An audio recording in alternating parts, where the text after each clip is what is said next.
Warning: the following podcast contains graphic language that Nancy Reagan and Tipper Gore deemed inappropriate in a civilized society. Maybe your kid should be outside playing in the sunshine rather than listening to adult language on a podcast. But hey, I won't tell you how to raise your kids. Religions and governments and hosts of mainstream media opinion shows are better suited for that job, I suppose. It takes a village to wash your brain. Am I right? We're here to talk about the political environment and kind of what it means. Some of us are going to have our own views. These are our private views, while all three of us are contributors to our voice in one way or another. Our views don't necessarily represent our voice as a whole, but we also want to make sure that you are aware that we do have a bias. Every person has a bias, and hopefully you'll know that we wear our bias on our sleeves. That way you don't feel like we're trying to deceive you in any way.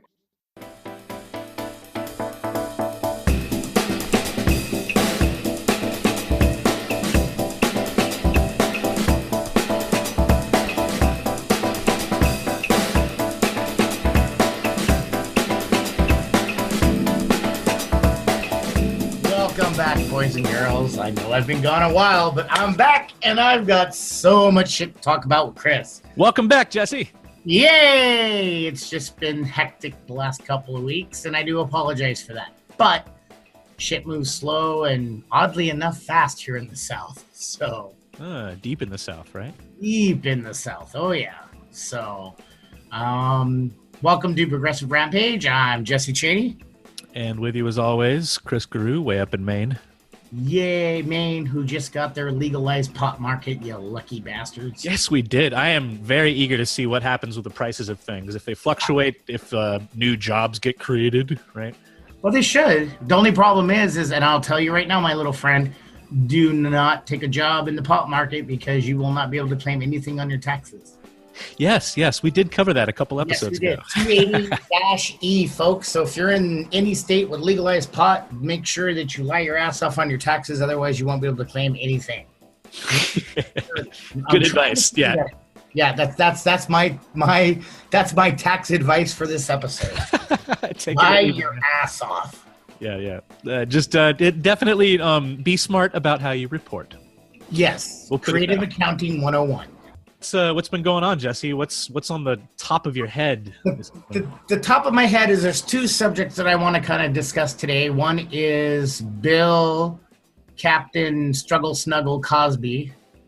I'm sorry, we can't call him a rapist because he's convicted, but he's not sentenced, so we will refer to him as the alleged struggle snuggle connoisseur or non-consensual sex enthusiast, your choice.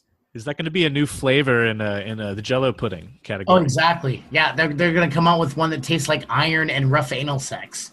Jesus Christ. And the other topic, sir? The other topic is actually, believe it or not, is if we get time on it, I want to touch on it a little bit. I'm still reading quite a bit on it, but it's a very, very deep state, good but bad thing at the same time. Like, I mean, deep state, like fucking Tom Cruise, 1997's Minority Report deep state kind of a thing. Whoa.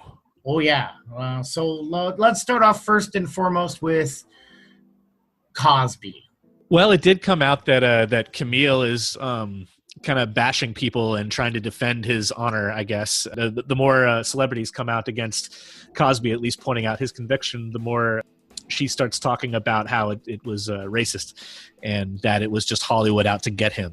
And right. He actually still has supporters too. I mean, obviously people are following his Twitter. It's like 3.5 million or something. But I was looking on it today, and I see people underneath his timelines pretty much saying, "I still got your back, and you're my elder, and I don't care what the outcome is. I'll never believe it." And I just can't. I don't know. Like these people never even took the time to listen to the testimonies from the different victims. Right. You don't make that shit up, dude. Well, okay, so there's two things that you got to understand here. Okay, well, three. First and foremost, let's throw in a segment called No Spin. No spin. No bullshit. No bullshit. Bill Cosby has two daughters that never showed up to the trial, the second one. Yeah. And Camille only showed up for the defense's closing arguments, but she never showed up for the verdict. So what does that tell you? Yeah, exactly. And it was a week after his conviction that she came up with that statement, comparing him to Tiller. If I messed the name up, I do apologize. But they're basically what she's comparing him to is a 1954 black youth that was tried in the white social media of the time of, oh my God, a black man dared flirt with a white woman. And they, all based on this woman's explanation. And they pretty much mobbed this guy, found him guilty, and lynched him. That happened a lot back then. And, and in fact, it was usually consensual stuff. People found out about it. It's kind of I got caught. Oh, well, it wasn't my fault. Let's start blaming this other person. And they bounce it off of racism. But that's not what happened here. The same vein of what you're talking about is certain states out west. I'm not 100% sure if it's California or not. I would think that it would be, is they want to give women the ability to change consent up to 48 hours after the event. Whoa. Yeah, and don't get me wrong. I am not saying anything negative. I mean, if you're drunk and someone takes advantage, as in you were passed out, you couldn't give consent, that's fine. But you should be able to say something a day later without people saying you flip-flopped. Absolutely. Right. Yeah. But I also know of 4 very well publicized cases where the woman was drinking and the man was drinking, and yet he gets charged with rape and she gets off scot-free. A lot of those laws are pretty skewed in one direction, and I do understand the reason given for why it's skewed is because for so damn long people weren't even listened to, so they had to weigh the scale of Lady Justice, so to speak, in order to give a little more power to the powerless. Right. However, I also don't see these things happening in the male direction either. Like you're saying, the guy was drunk and she was drunk, so that should be taken into consideration at the very least. Yeah, exactly. I mean, that should, I don't know. I don't want to speak too much on it just because there's so many variables that can change your whole opinion on that. Yeah, that's true. But going back to the pudding rapist. Correct, yes. The guy we're pretty sure of. No, there's not pretty sure of. By his own words, he convicted himself. So what you have to understand is 1965 to 2015 is roughly when all this happened on. Yeah. I mean, that is a long, stoic career of drugging women for power naps and playtime. You know what I mean? Jesus. I mean, we're not talking about nobodies. I shouldn't rephrase that. Let me rephrase that, and I do apologize. We're not talking about the average woman. We're talking about starlets. We're talking about models. We're talking about up-and-coming people in their fields that Cosby would invite over, and I'll be your mentor, but here, first, drink this tea that's oddly dyed blue. You know what I mean? Yikes. So basically the way it works is a lot of the women that tried to file, either no one would file charges because it was Bill fucking Cosby, or the statutes of limitation on rape had expired, which I find really, really odd that there's a statute at all. How could that one expire? In fact, rape is tantamount to it's the next worst thing to murder, I would say. Yes. In fact, possibly murder's less horrible than rape, depending on the circumstances, because you got to live with that shit. Well, exactly, and that'll be the second one that we talk about. There should be 0 statutes of limitation. Well, that's the thing is there shouldn't be any set time limit on when a woman can file. If she can prove and she can show circumstance, and someone who doesn't know these people can look at the circumstances and go, yeah, that's kind of hanky. Let's look into this. But where I meant that he convicted himself was, you have to understand, is that just because criminally he couldn't be charged, these women brought up civil charges. Now, civil charges, they are not withheld in that statutory limitation. Yeah, there's no limit. Right. And the woman who, I do believe her name was Contrad, I hope I'm pronouncing that right, in 2014, 2015, she sued him on a civil level. And he settled. But part of that plea agreement is he had to explain to the judge the circumstances that led up to him pleading out. And by his own words, he admitted that he would go to his doctor and obtain an illegal prescription for Quaaludes. And when the judge asked him, well, why were you obtaining an illegal prescription of Quaaludes? He said it was so he could have sex with young women. His own words. Oh my God. Drugging women for sex. I wonder if Camille read that part. Yes, she did, and she just said that it was all bullshit. I guarantee you what's going on right now. So this is my prediction. Yeah. So he got convicted this year in April. They haven't set the sentencing date. They left him out on $1 million bail, but he's basically being monitored in his, luscious mansion in Philadelphia. Passport has been seized, and he's not to leave his house or the country.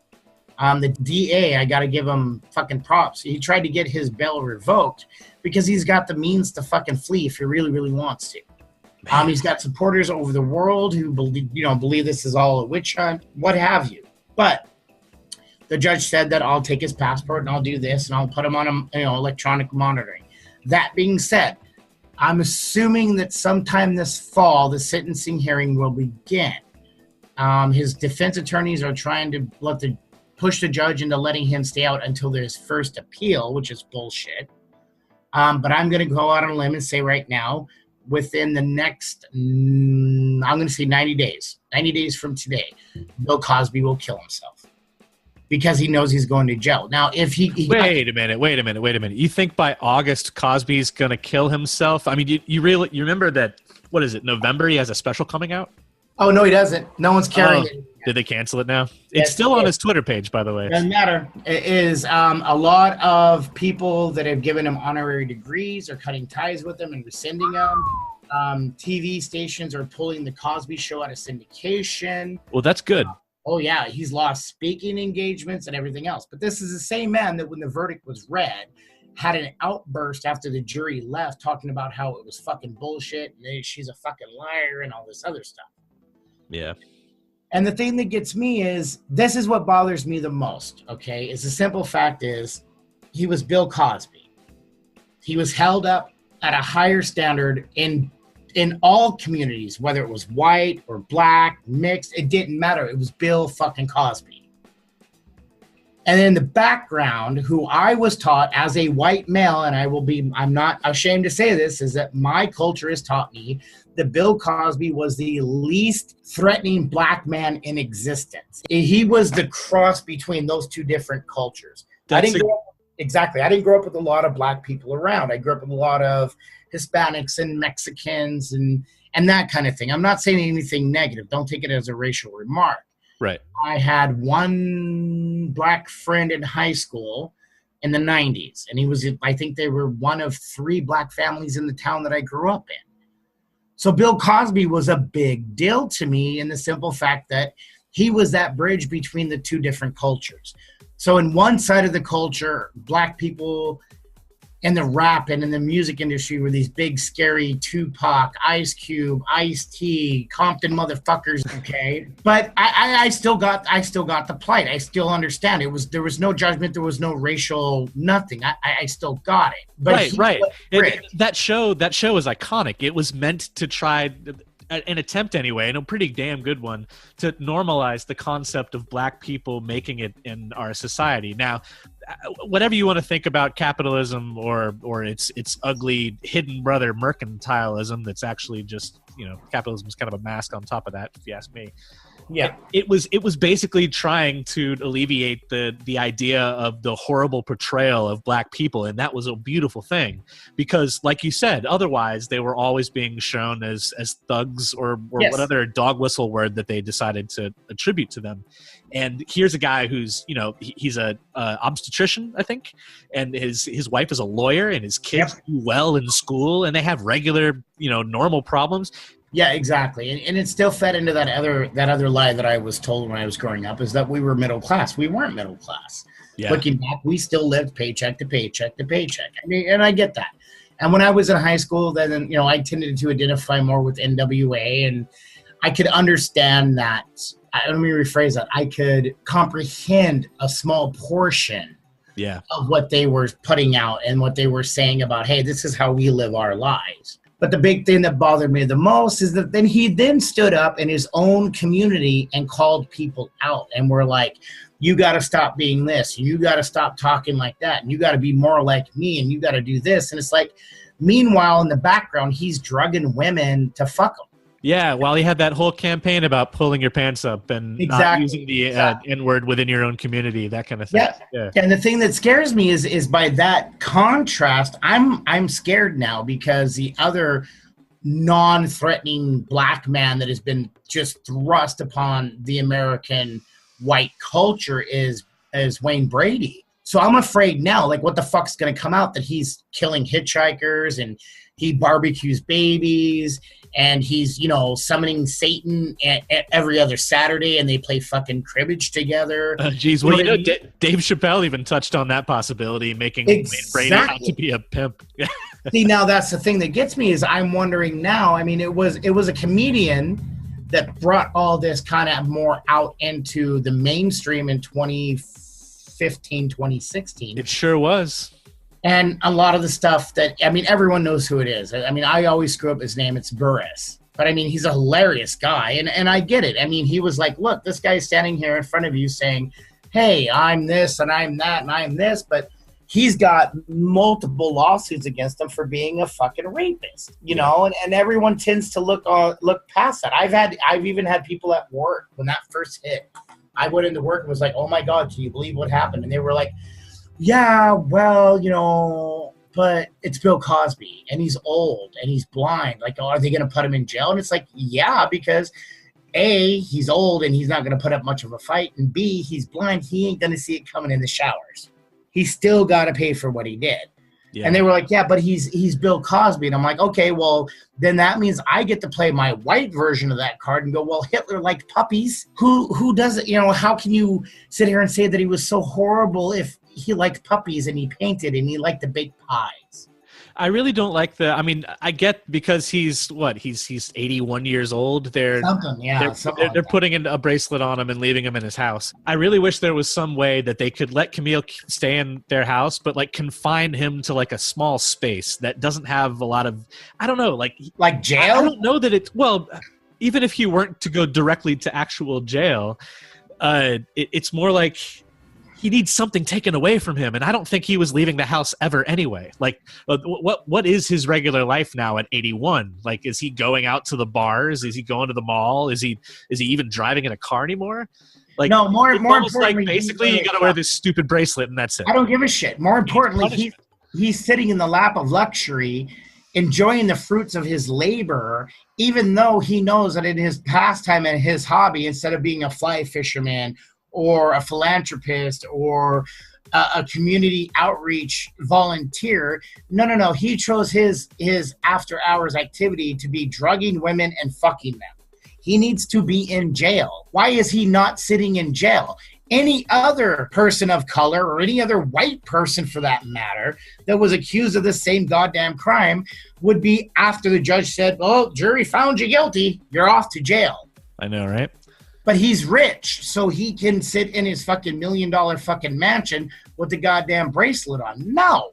The judge should have ordered at every morning at 7 o'clock, someone's going to knock on his door and punch him in the dick until sentencing. I would live with that. But he's sitting in the lap of luxury. He's got people waiting on him hand and foot. He's got his wife putting out these press conferences and all this horseshit statement stuff, talking about this, that, the other. The only reason she's doing that is because he's probably pulled her inside and said, look, I go to jail, I'm not leaving you shit. I'm not leaving you any money. I'm not leaving you any property. I'll donate it to, the makers of Quaalude. I mean, this guy, he took the NyQuil saying and turned it into a sex act. Yeah. I mean, it's the nighttime sniffling, sneezing, coughing, achy, stuffy head, fever, and you're wondering what the fuck you're doing on the kitchen floor medicine. Jesus Christ. And that's what he did to these women. He said, here, have this tea. Yeah. And they woke up trying to figure out why their panties are on backwards and things are leaking out of them. Right? Like, what's wrong with you? It's vile and disgusting. And I get the whole she'll love him until death do they part. But she has to be, Camille is in denial. His people, his fans are either crazy or they're also in the same denial that she's in. He needs to be punished. And everything you just said, I'm totally in agreement with. Like that. His It fans only right to now be are taken even away. worse. He made all that money under false pretenses, basically. It's almost No. He was a comedian and he was a fairly good actor. But the thing that bothers me is But he wasn't an icon, though. He was just a piece of he shit. was an icon, but he let them put him on a pedestal knowing the shit that he was into. There's a famous story where he told Eddie Murphy that Eddie Murphy was too blue. I mean, Eddie Murphy does it in Delirious where, I just blanked on the other name. And the sad thing is I love comedy.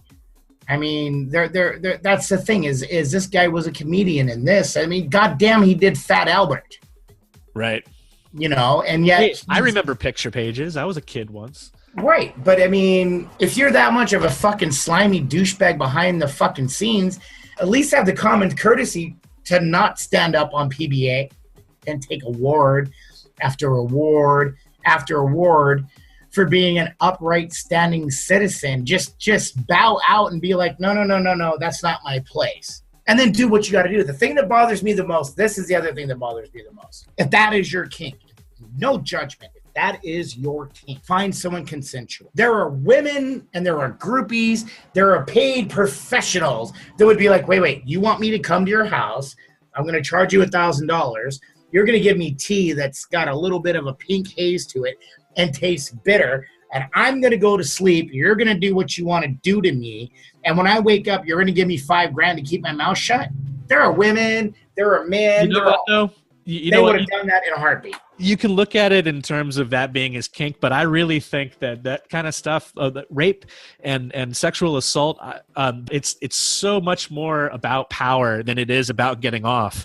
And I think what he really wanted was to know that there were women out there, actresses, singers, people who were trying to make it in that industry who had to look up to him because they couldn't say anything about what he did, and they thought they were going to get something out of it. It's a lot like along the lines of kind of what Donald Trump did with that Stormy Daniels character, except in that situation, I think it was consensual because she was just using him. In Cosby's situation, he's luring. He's like, he really is a predator. He's luring them in with the thoughts of becoming bigger and better and using him as a mentor and a stepping stone. And maybe they thought, I don't know, that they were going to have an intimate chat, or he was going to, pass them on to a friend of his. I mean, that kind of crap goes on all the time. Yeah, but exactly. He just drugs them and does whatever the hell he did. And then they wake up in the middle of that and he says, if you say anything, you're done. Like, of course he ruined a lot of careers. Of course they didn't report. A lot of careers that way. He ruined a lot of lives that way. Right, but my point is killing them.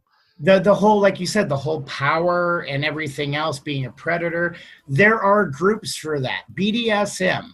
Now, I'm not saying all people into BDSM are rapists or anything else, but that does fall into the same psychology in the same vein where you've got someone that must submit versus just someone that must control. And I'm not saying all, and don't get me wrong. Again, there's no judgment in any of this. If it's two consenting adults, I don't care if you like to stick popsicle sticks in your ass. Have at her, as long as it's consensual.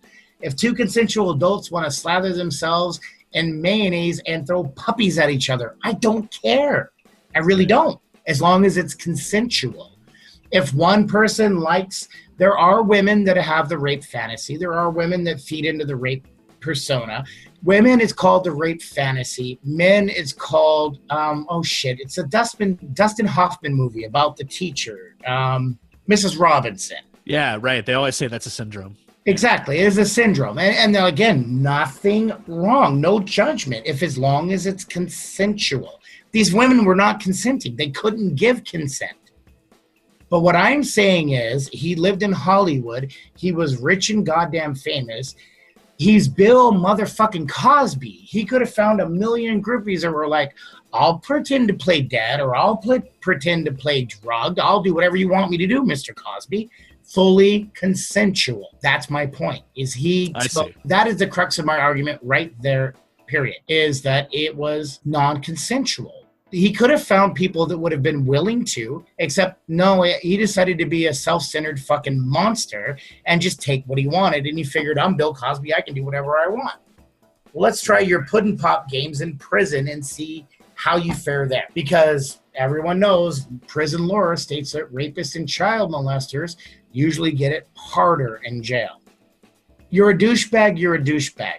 But at least have the courtesy to realize you're a douchebag, and don't let people put you out to be a role model. Don't let them put you on a Wheaties box. Don't let them put you up to being a speaker for an honorary goddamn degree from Moore College. And now you're speaking to an entire culture of kids telling them, be more like me, pull your pants up. Don't say the N-word. Have a little self-respect. Well, every single one of those quote-unquote undesirable guys that are out there slinging their pants down around their ankles or selling drugs or doing anything other than what he did, in my book, makes them a hell of a lot better person than him. Yeah.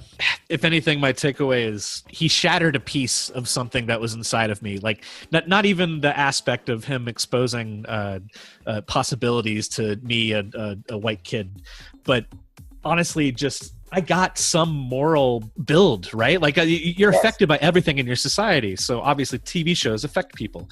And watching that TV show, it was a basic sitcom. It had moralistic values involved in it, and it was kind of subtle, and they would have a problem and they'd talk it out and fix the problem. And you would say, oh, well, I guess that's one way you can deal with things like that, right? And it's like he built that up. And now just knowing what he was, knowing what he was doing in the background, the real life him, how can you ever believe anybody else who comes out so strongly about their own virtues, right? It wasn't just others saying he's great. He was saying.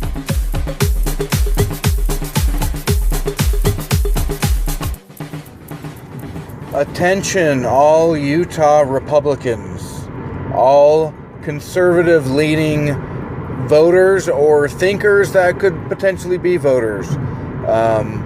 Your leadership / politicians are fucking crazy. You might have some solid ideas. You might have some really good strategies to actually help this country.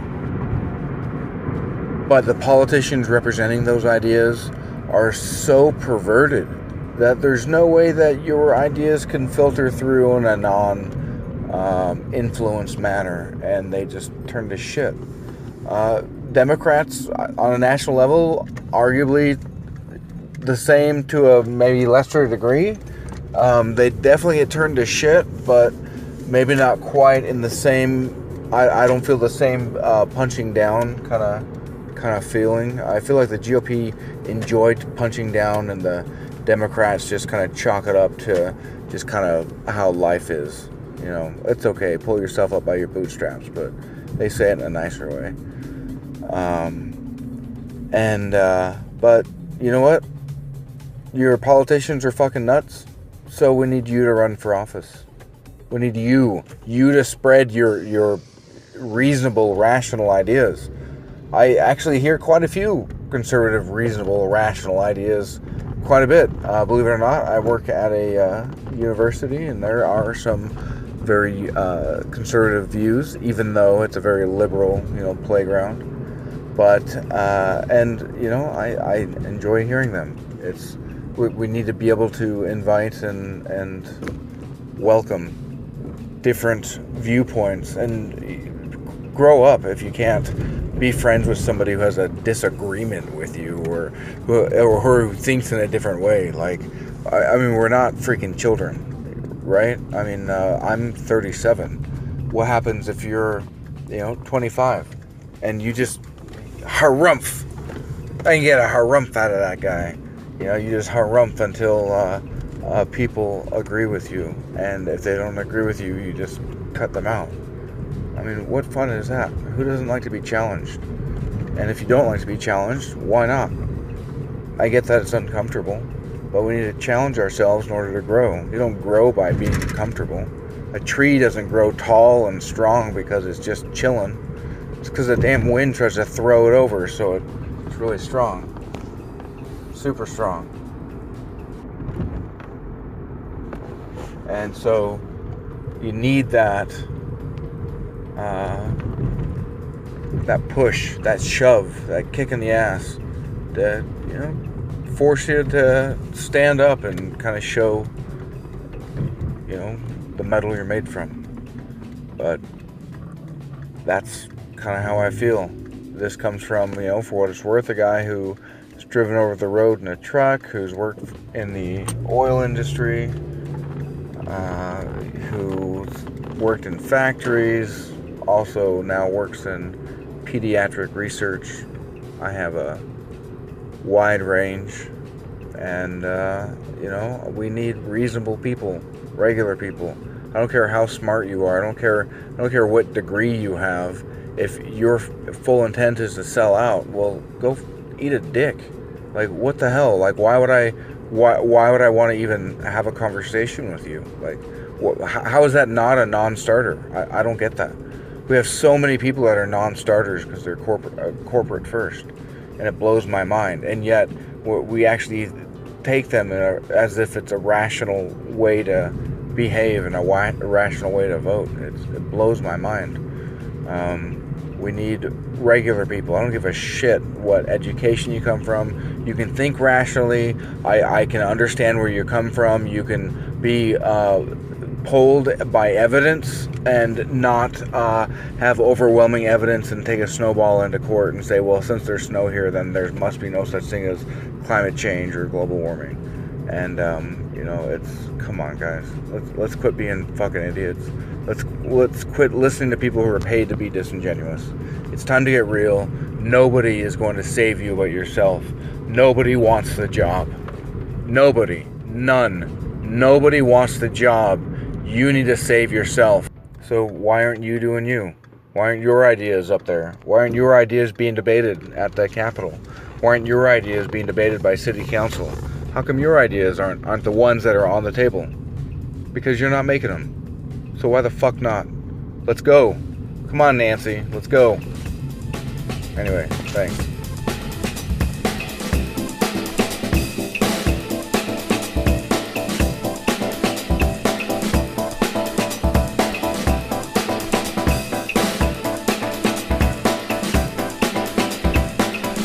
So, back in the day, at good old Our Voice Initiative, as it was originally called, I used to work with a woman named LaDonna Lokey. And LaDonna did social media.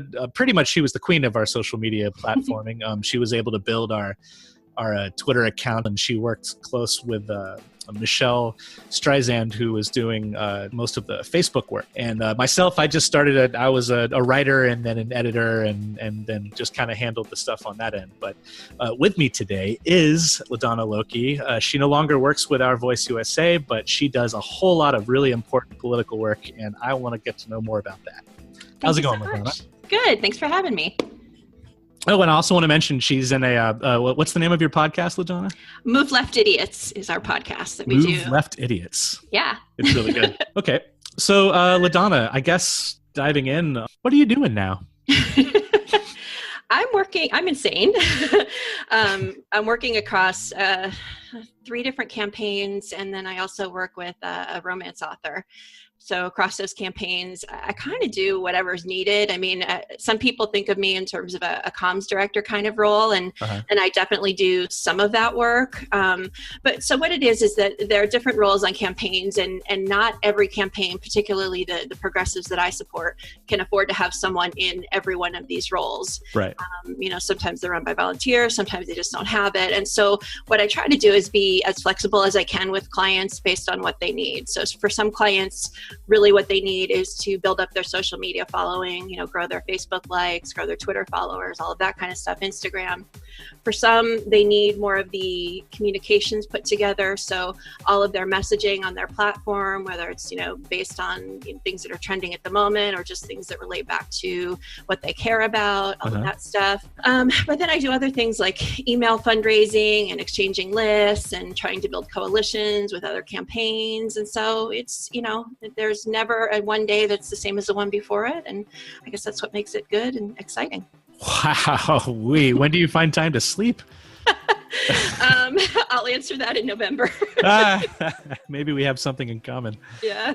Oh my goodness. Yeah. So you said you're spread across a few progressive candidates. Do you want to name who those candidates are? Yeah, I mean, it's fairly public from if you look at my Twitter feed. So I'm working with Levy Sanders. I'm working with Bill Cimbrello and Ruben Major in California. Awesome. And the romance author will be private. The romance offer will be private. That's fine. Yes. But the same kind of work there. Yeah. So Levy Sanders, is that any relation to Bernie Sanders? That would be his son, his one and only. Wow, that is the one and only, that's the son that we've all heard about. Yeah. How is that campaign going? Good. I mean, he got in a little bit late, and so, we had to play catch up, but we have our feet under us now, and things are really starting to move. And, some polls say he's trying to get second in the race. So we're super excited. That's awesome. Awesome. And the other two are doing well, I take it? They are. Yeah. We're, so California's elections are top two. And so it could be two Democrats, two Republicans, whatever. And so this is a Secretary of State candidate. Obviously the incumbent is number one, but we're neck and neck for number two. So we're super excited about that. And then the candidate in Massachusetts is an interesting one because the incumbent is fairly centrist and, tends to vote with the establishment and has never been challenged from the left or had a primary challenger before since he's been in this district. So, and it's a district that Bernie won. So that's a huge opportunity for us to hopefully flip a seat that nobody's looking at. Absolutely. Wow. Yeah. I sure hope you guys do it. Yeah. So from from my perspective, in trying to get volunteers to activate and work for cause, and hell, to even just retweet and like things, do you find it difficult to keep volunteers whenever you're trying to get folks to come underneath you as far as getting social media to move forward? Like maybe, I don't know, in my experience, I get someone and they'll give me about a week's worth of effort and they'll really be gung-ho about it, and then they just kind of disappear. Volunteers are always a challenge. They always have been on campaigns because people tend to be money motivated, right? And so if they have the option to do something and get paid for it, or to, do something and not, they tend to choose where they're going to get paid. But that said, what I try to do is offer some sort of a carrot, some sort of an opportunity. So if there's something that an individual really wants to learn about that I know about, then I can partner with them on that and help them grow their skills. Some campaigns it's easier on than others. If, they really like the candidate and want to know the candidate, then some candidate contact can be a motivator for people. Yeah. Sometimes if they're college students, you can offer to give them, a reference or an employment reference later. So there's lots of different ways to keep people engaged. And I think that the trick is, first of all, the biggest mistake that campaigns make is not getting back with volunteers. People who raise their hand. If you wait a week, 2 weeks, a month to get back to them, it's very likely that they've moved on to someone else who did jump on that opportunity. And I think all of the progressive campaigns that I work on have to get better about this, about getting our act together and getting in front of people and making it easy for them is the other part. So wow. So you could blame a little bit of the loss on just making sure admin is right. Tight and tidy. Yeah, getting the nuts and bolts going. Yeah. Not so much the message or even the people that are at the top. It's more just the basics, right? Pick the phone up. Simple things, yeah. I mean, first of all, if they sign up, have an email that goes right back out to them, letting them know someone will get back with them, and then actually, make sure that you do that. And then, even if you don't have your act together as far as all the things you want them to do, or having regular meetings, there are things that we're exploring on other campaigns using texting, where if you want them to share out a certain Facebook message, you can just text it out to everybody. They can just click on it and go ahead and share that to a couple groups. The same things with Twitter, just get them to retweet things easily. We know from these algorithms now that very often the messages we want to get in front of people aren't, whether we're shadow banned or, the establishment, has all of their stuff in front or whatever's happening. People don't always see the messages. And so the more that we can get in front of their eyes in other ways outside of these apps and platforms, I think the better chance we have of spreading the word about what we're trying to do. Absolutely. Yeah, I hear you on that front. There's plenty of progressive folks that I follow and watch on YouTube that people get unsubscribed after they've subscribed, or they'll hit the bell and then the bell goes blank again. Yeah, I don't even know what's happening. I've mentioned recently too on Twitter, I've noticed my accounts are suddenly following like crazy right-wingers that I would never, myself or the candidates would never follow. So what's happening that you know, yeah, there's something insidious going on there. I can't put my finger on it, but yeah, they're really trying to push a different agenda in front of us. Oh, that happened like 3 times to the Progressive Rampage account, which at Progressive Ram 1, but honestly, we just started. I only have like, I think 160 something people following me. And so there all you of a go. sudden, I followed like 5 MAGA people. And I'm like, where the fuck did these people come from? Right? Exactly. Like, I know this was not me. So something's happening here. And I mean, it's obvious for those. There's other ones that are a little bit more, it's hard to say for sure. Obviously, the ones that are the most out there and egregious in the things that they're saying gets in front of you, like, you didn't do that. But then there's some other ones that are, sort of more centrist people, and you're like, I don't think I did, but it's hard to say. So it's a little subtle, yeah. Maybe we just agree on Israel and we don't agree on this other stuff. Right. So it's tough to keep track of, but there's something going on. I can say that. Yeah, that's for sure. One other thing I've noticed, and I don't know if you guys ever shoot in this direction when you're trying to do your outreach to get your candidate more widely known in his district or her district. Something we're trying to do at Our Voice right now is reaching out to people who aren't within our bubble, because we know we can get retweets from folks who have like mind, or at least who know what we're driving to do. I mean, we are staying nonpartisan, but to be honest, the majority of the people following us are progressives. They're Republican and Democrat progressive, but they're progressives nonetheless. They're not really the hardcore conservatives, the Tea Party, all those folks. And we really do want to level the playing field. So we've been trying different tactics, reaching out to people who have no idea who we are. And is there anything that you tend to try with your candidates to reach outside the bubble, as it were? A lot of that happens more in our field operations. So for canvassing, it's, the knock every door strategy. It's don't just assume that because the party has this house marked as this, that's, the case, because the data is just very flawed across whatever platform you use, I found. So a lot of it happens in field strategy. In online world, it's tough because you do tend to get more siloed and, be around more people in the bubble.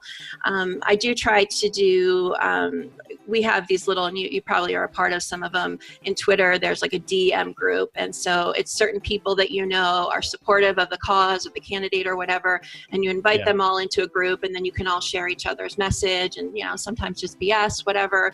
So I'll reach out to influencers like that I know are supportive of the candidate and try to get them to participate in that way to grow the message. But yeah, I mean, it does tend to be supporters. Outside the bubble, it's much more difficult. Absolutely. Yeah. Every now and then Our Voice gets followed by someone that does have MAGA and the hashtag. And I make it a point never to block anyone. Right. And I only mute if someone gets belligerent for more than a day. Like if it's just one day and they got, they wanted to go on a tirade, that's cool. I don't really mind. But if it's just daily, then of course they're a troll and I have to get them out of the feed so we can do something else. But, every now and then I will try to troll the person who followed, who was that quote MAGA person unquote, and see what it is that they think and try to find some way I can edge our nonpartisan message into them so that they'll realize that this is something for everyone and not just the left trying to skew the vote or something, Yeah. It's super challenging when you're trying to be nonpartisan, but I mean, the one issue that for me has been a uniter, I think with progressives, whether it's Democrats or Republicans or whatever, has been campaign finance reform and getting rid of corruption. We, the people, all want changes in that. I mean, unless you're talking about the 1%ers, the 99% are united on that. I feel like if we could all really, get together on that one issue, so much would be fixed in politics, and it's frustrating. That would be interesting. Yeah, it seems like economics really do kind of unite everyone, and then they come up with social things to tear us back down and keep us divided. Right. Yeah, we were actually just talking about that in the podcast earlier. Where do you see, and please be honest here, and not including your candidates that you're working for, of course, because obviously you expect them to win, but where do you see the blue wave actually landing in 2018 at the end of this year? Sigh. I think we're going to see a mixture of things. I mean, we've had some real progressives win, and interestingly, those have been in the races that I think many of us weren't even really tracking, that just sort of did go under the radar. And then a lot of the ones, the major progressives that we were all really hoping for, so, Paula Jean Swearingen and Dennis Kucinich, some of those people, they did okay, but, obviously didn't win. So I think we're still up against a lot when it comes to fighting money in politics, and the establishment is still continuing to put its finger on the scale in all of these races, and is now fine with apparently just openly deciding who they're going to back and who they're not. And so we'll obviously have some people that are more centrist or that are incumbents that will win many of those races. I do think that we'll flip some seats. I think that's going to be a mix of real progressives and then more of the centrists that the establishment is supporting. Yikes. Yeah. Did you hear about the recent, it was a lawsuit win for Tim Canova down in Florida.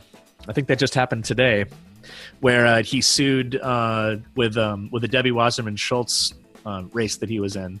And it turned out that they illegally threw away a bunch of ballots.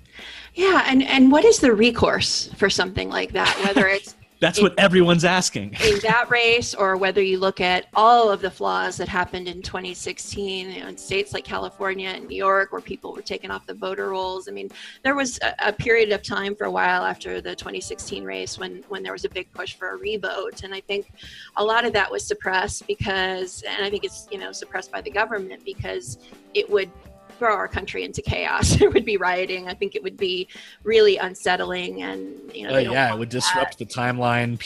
That would cause so much more infighting than we even have right now with all the other background noise. So I'm really torn on it, but I think it's important that people like Tim continue to expose these things. We've seen that there were lots of issues in just the California Democrats convention, places where they were doing all sorts of shenanigans. Stephen Jaffe was a victim of some of that. They told him he needed X number of signatures to be considered for an endorsement, and then suddenly changed it and didn't tell him, and then said, you're one short. I mean, this stuff, it's obvious, but we just need to keep talking about it and figure out what we're going to do moving forward. Whether you're going to Dem exit and really try to build infrastructure on a new party, or Dem enter, or some combination of those things, we have to keep talking about it, and we can't allow things like the Unity Reform Commission to just kind of go off into the ether and not be held accountable for the things that they promised. You promise you're going to make reforms, and then many are suggested, and you say you're going to do them, and then nothing happens. Well,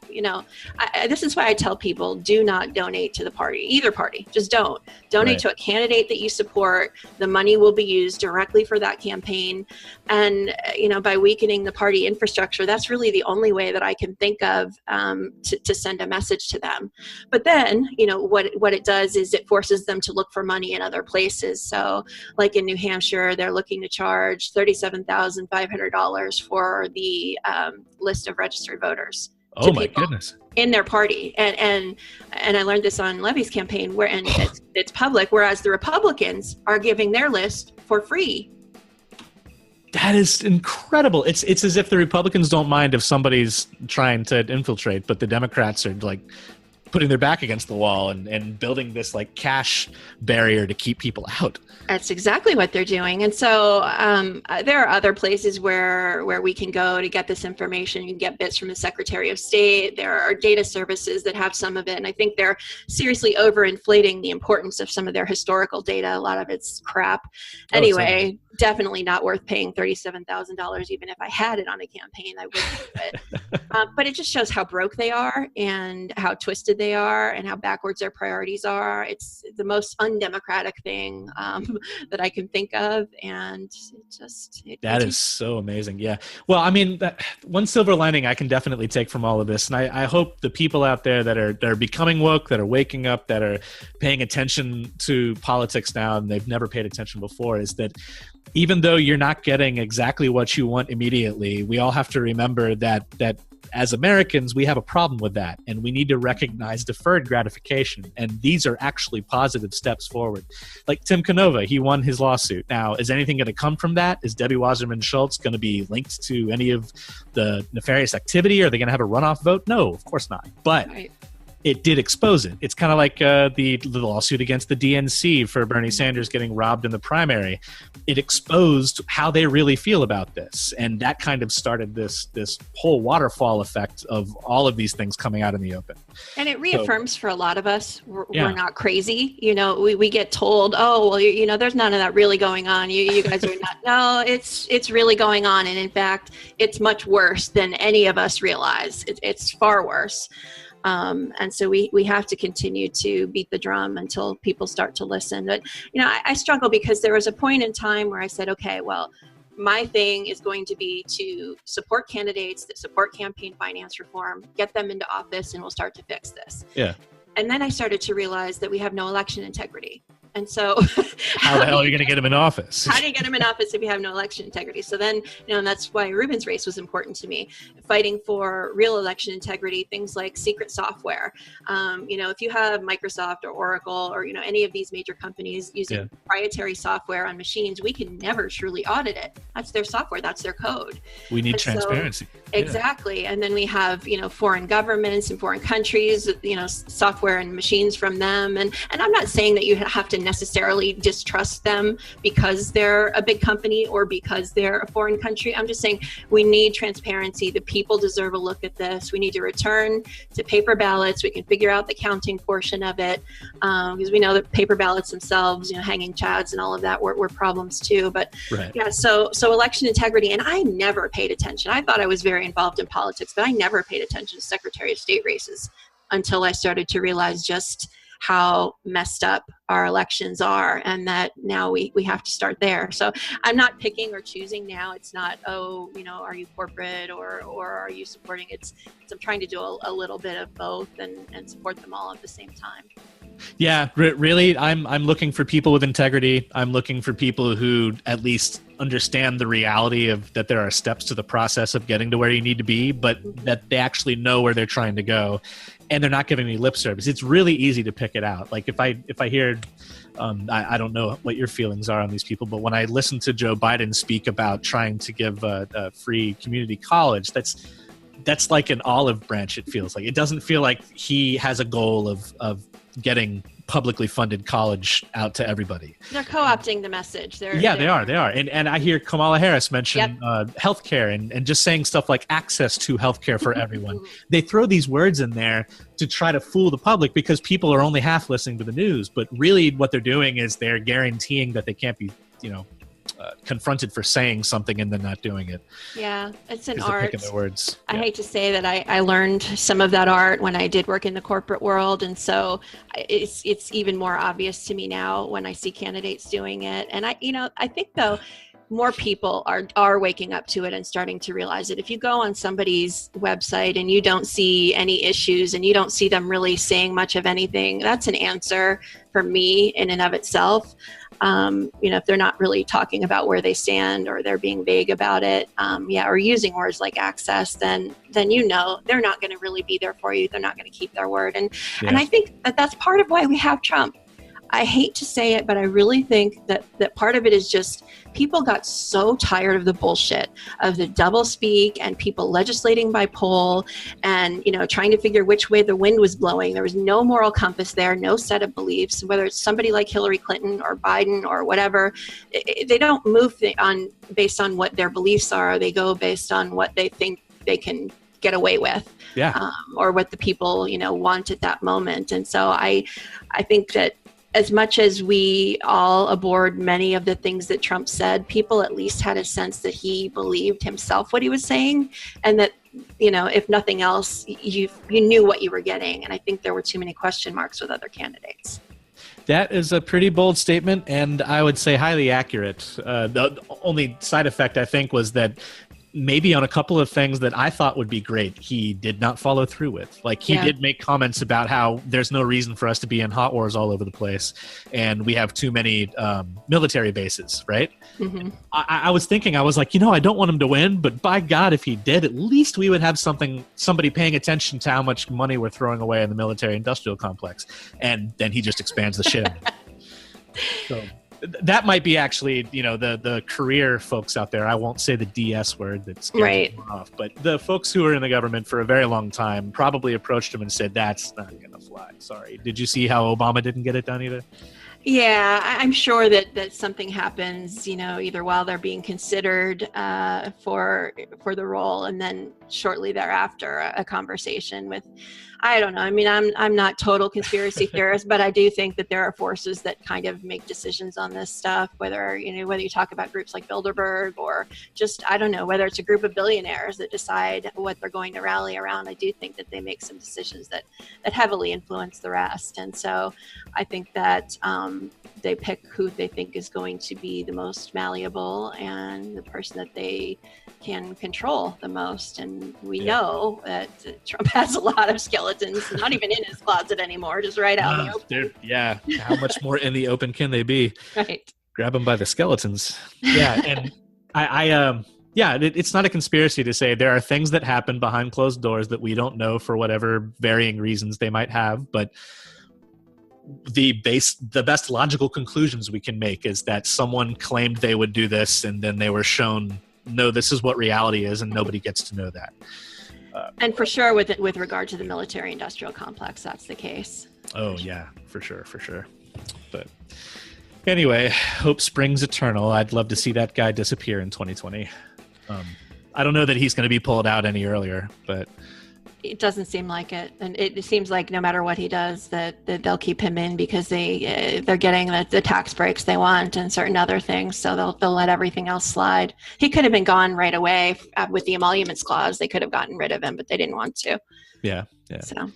So LaDonna, I happen to know that through gleaning from talking with you in the past, when you used to work in the corporate world for Microsoft, I believe, you also used to lean Republican. I did. And I'm very curious to know, what exactly, can you walk me through like an executive summary of how you kind of went from there to trying to help out people who are focused on Bernie and progressivism? Sure. So I was a longtime Republican. I was a Republican even when I had blue hair and braids back in high school and college. It made zero sense, right, to anyone but me. Punk Republican. At that time, I was very pro-life, and I was raised Catholic, and so I'd seen lots of images and horrible things about abortion, and that was for me one issue that I wasn't going to move on, and so that was important to me, and then I think other components of it, just the idea of fiscal conservatism, that the numbers need to add up at the end of the day. That resonated with me, and also I felt like that I had done a lot of things on my own, through hard work. I've done very well in my career without a college degree. I've had lots of success that way, and so I had that perception. Oh well, if I can do it, anyone can do it. Well, it's bullshit. It's total bullshit. And there's a million reasons why. But so, I worked in the corporate world. I was at Countrywide during the mortgage meltdown. I was at Citigroup when their stock was at 99 cents. That was my last big corporation. I was at Microsoft when they were deep in battle with Google for talent and all of that. So I saw some amazing things, and I saw some things that I really did not like.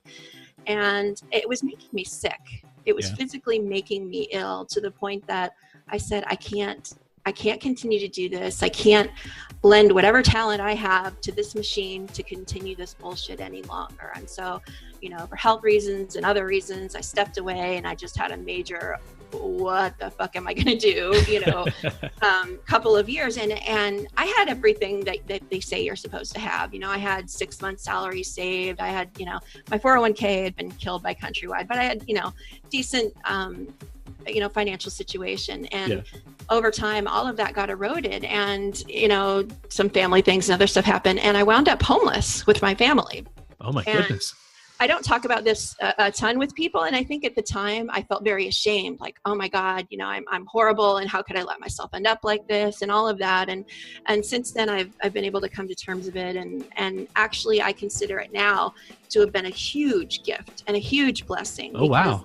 It really did open my eyes to the many, many gifts that I had, whether it's having parents that had good communication skills, or for the most part, having two parents in my household, or, you know, the gift of being able to move around the country. My parents were military, and, you know, so, you know, learning about different kinds of people, just so many different things that I never acknowledged gave me a leg up.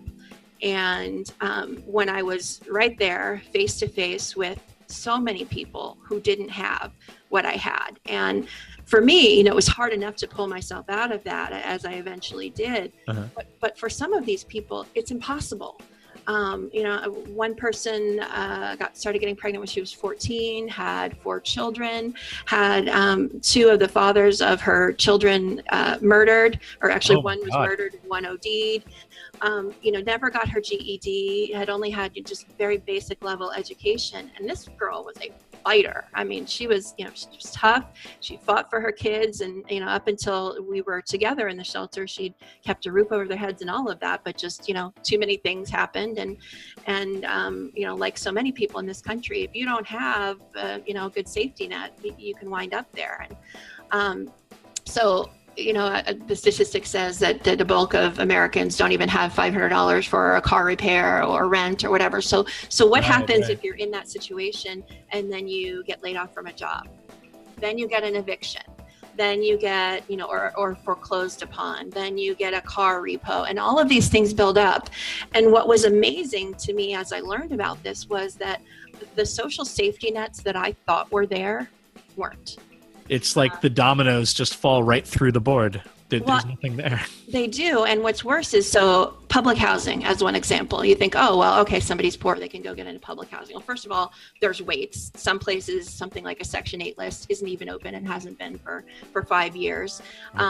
With public housing, the other thing is that if you've had an eviction or even ever been late on any bill, they have reason to decline you. Think about that. Wait a minute. These are people that are destitute already. And of course they have late bills. The federal statutes, right? And so, and this is done unevenly in the country. So there are some places that, you know, where there are less people in competition, maybe they don't really pay attention to those things, and others where housing is more scarce. Yeah, you can get declined for that. And so what the hell are you supposed to do if now you're homeless, you're in a shelter, you had an eviction? Who is going to rent to you if not public housing? Like, where are you going to go? It's so difficult. So I saw all of this, and the other piece that was just overwhelming to me was the people in that shelter. Most of them would give you their last potato, the shirt off their back, you know, would sit for hours, you know, like consoling you if you had a hard day. I mean, we were like in it together. Wow. Many of those people I'm still very close with, and, you know, it's been great to see most of them, you know, find their way out of that. A couple of them I've seen continue to struggle, and, you know, try to do what I can for them. And, but it's hard. And so, all of that together, and it didn't happen. There was no one moment. It was a lot of moments and a lot of time of sitting and thinking. And Bernie Sanders, obviously many of us got together in this movement because of him. And he spoke truth to me, and speaking to how it was so rigged, and how everything was, you know, favored the corporations and favored this echelon of people that none of us will ever reach. You know, just it's not going to happen. Even if you win the lottery, you're not going to hit the level of wealth that these people have, or privilege. And so a lot of that was really eye-opening for me, and it made me change. It made me want to, I had always been someone that tried to help family members that struggled, you know, I had done volunteering and that kind of thing, but it just made me realize that that wasn't enough, and that we need a whole awakening of the entire system to make change. And so the reason why I got out of politics, I had actually worked in politics when I was in college back in DC. I was working for a Republican congressman, and I saw so much corruption back then. It was during the Lewinsky era, so I'm aging myself. Oh, Jesus. Yeah. It was such an ugly time. I got out of it.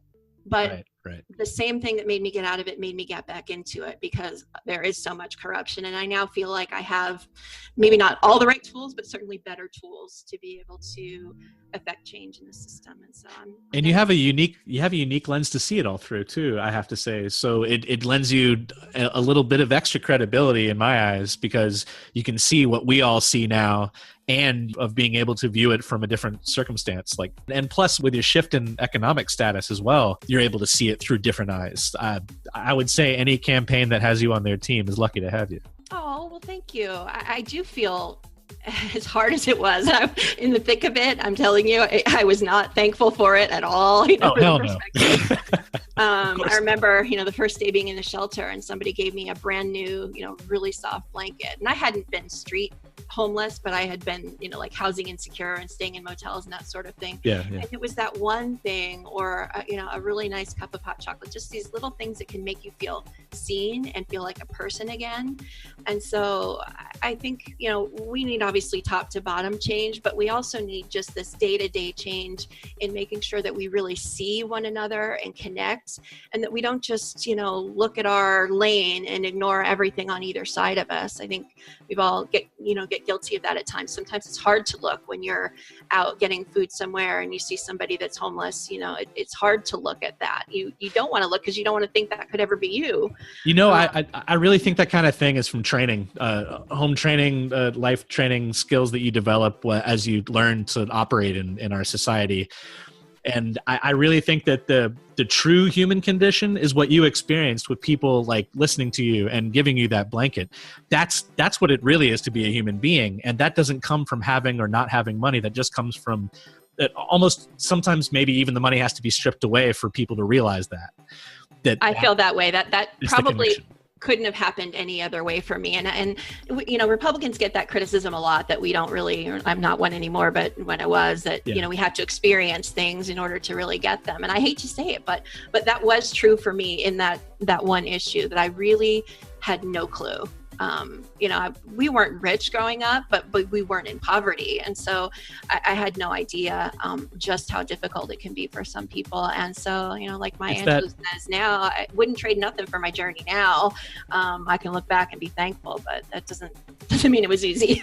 But absolutely not. It was not easy. And I would say that that's probably the biggest scale of taking yourself out of a comfort zone in order to learn something. Obviously, you didn't do it on purpose, but I would have to say that the biggest lessons I've ever learned, the ones that really impacted my life, have always occurred, and not to the extreme circumstance that you saw, but me being completely yanked right out of my comfort zone and having to deal with it on my own, or having to learn who it is I really can lean on in order to get through this.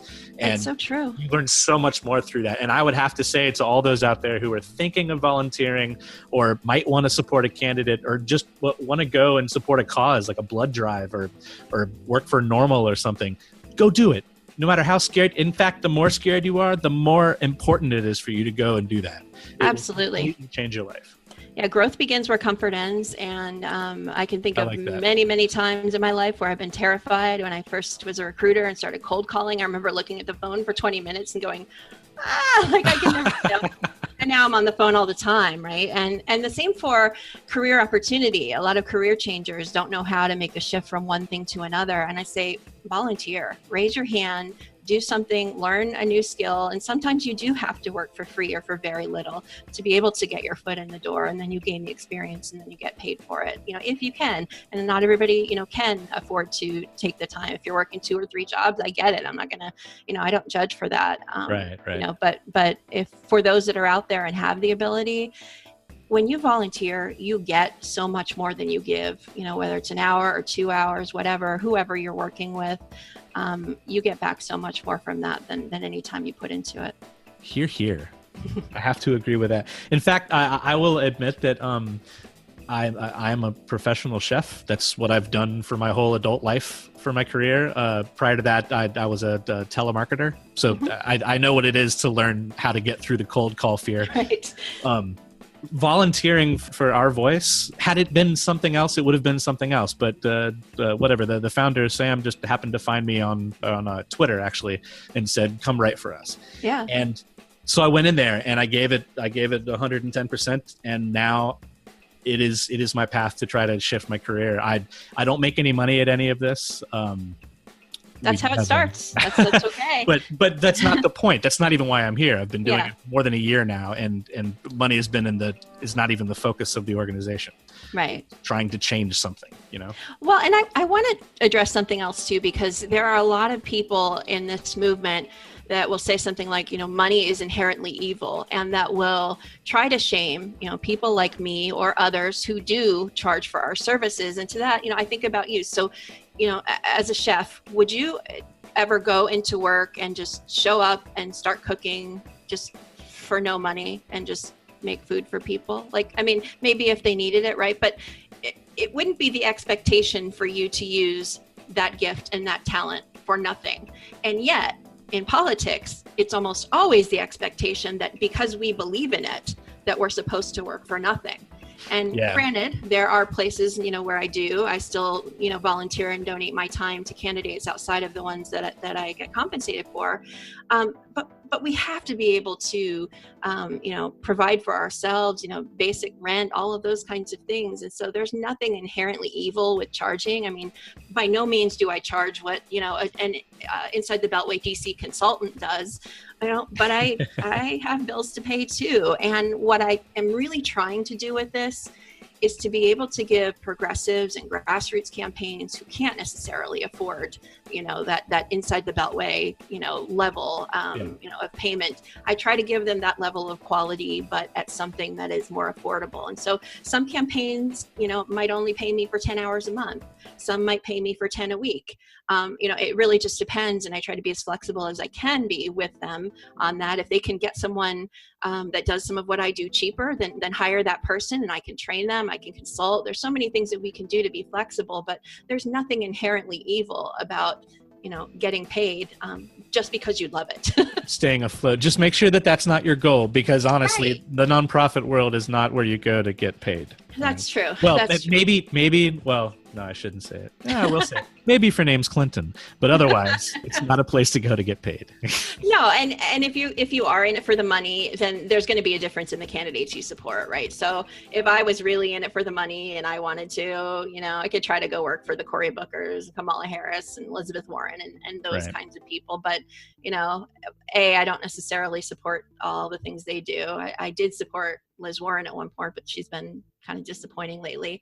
And B, I can't do that from my house in my pajamas. And so that's kind of the other blessing of this is, whatever hours I want to work, it's, I'm my own boss. And I never imagined that I'd be in a position to do this, but it's cool to be able to do it and do it for people that I care in and believe in. Viva la basement dwellers revolution.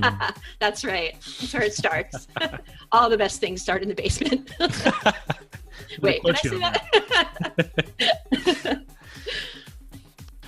It's interesting. So many of us have gotten together as part of, whether it's Bernie's revolution or, it was candidates like Sam. We have all, met through this. And you're one of those people. There's so many great, talented people that I treasure that are trying to do good things. So I fully support it and, keep doing what you do because we got the fight of our lives ahead. Yeah, right on, sister. So, LaDonna, I really appreciate you coming by, or not really coming by, but showing up in a Zoom chat. Sure. If people want to follow me out there in the social media sphere, you can find me on Twitter at @polybent, POLIBENT. I have a little page that I don't often pay attention to, but trying to more lately, The Political Bent on Facebook, and then just friend me, whatever. As long as you're not a pedophile, decent person, I'll usually accept a friend request. And trust me, folks, LaDonna's cool. You should follow her for sure. Aw, thank you. Well, thank you so much for having me. Yeah. I wish the best of luck for you and all of your campaigns, and keep that spirit up. Thank you so much.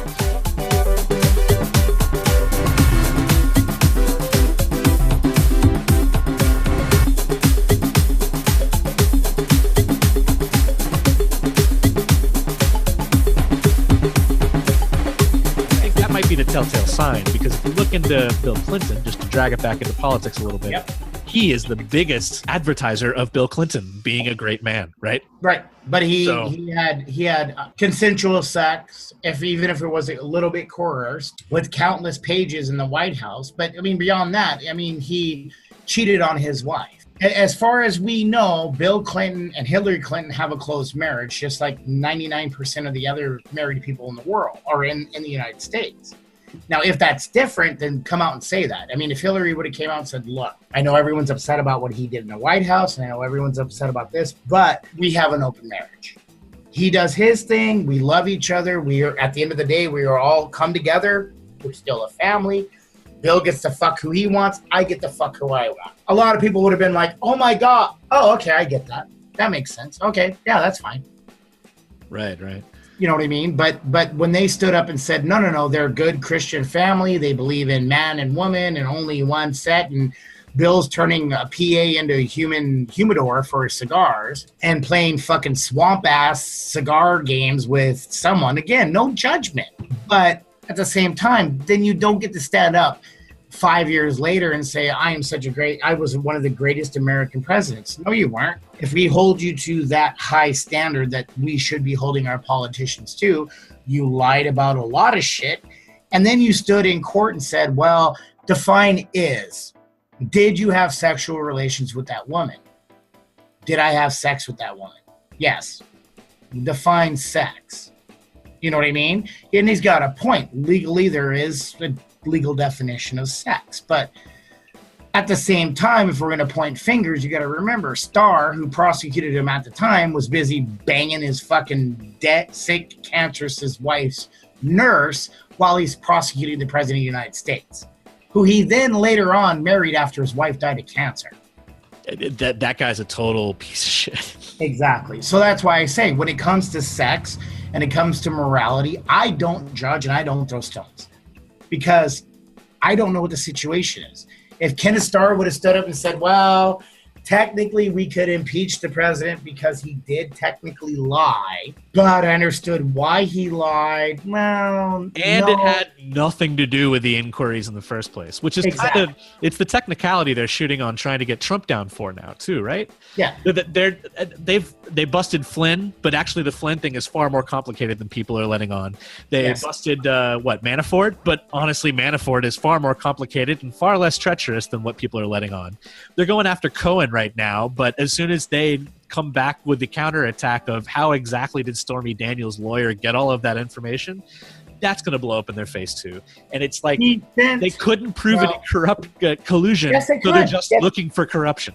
No, but corruption, all they got to do is prove one case of corruption and then it can lead to everything else. His fucking lawyer paid Stormy Daniels off through a wire transfer through an email. You get that, right? Yeah. Okay. Do you realize what email he sent it from? Probably the campaign. He sent it from a Trump email. There you go. Well, if that doesn't show corruption, and it doesn't matter because we're talking about RICO now, as long as I can prove 1 or 2 counts of corruption, the other 78 will get folded in and be like, look, he did it twice here. Why wouldn't he do it 68 other times? And honestly, if the world were a nice and perfect and neat and orderly place, I think that would go down. But I am still skeptical. I really don't think that Trump is going to get impeached or even censured for that matter. No, I don't think so either. It's been too long. There's been too much. So realistically, right now, there's only 3 outcomes that I see. 4. Let me rephrase that. There's 4 that I see. 1. He does get impeached. They impeach him on corruption and money laundering and fraud and lying to a congressional committee. 2, he steps down because all this shit comes out and they're kind of like, dude, if you don't step out, it's going to take everyone down with you. 3, his handlers decide that he's more fucking dead weight than he's worth, and they decide to send him down to Dallas to do a presidential fucking wave and tour in a convertible.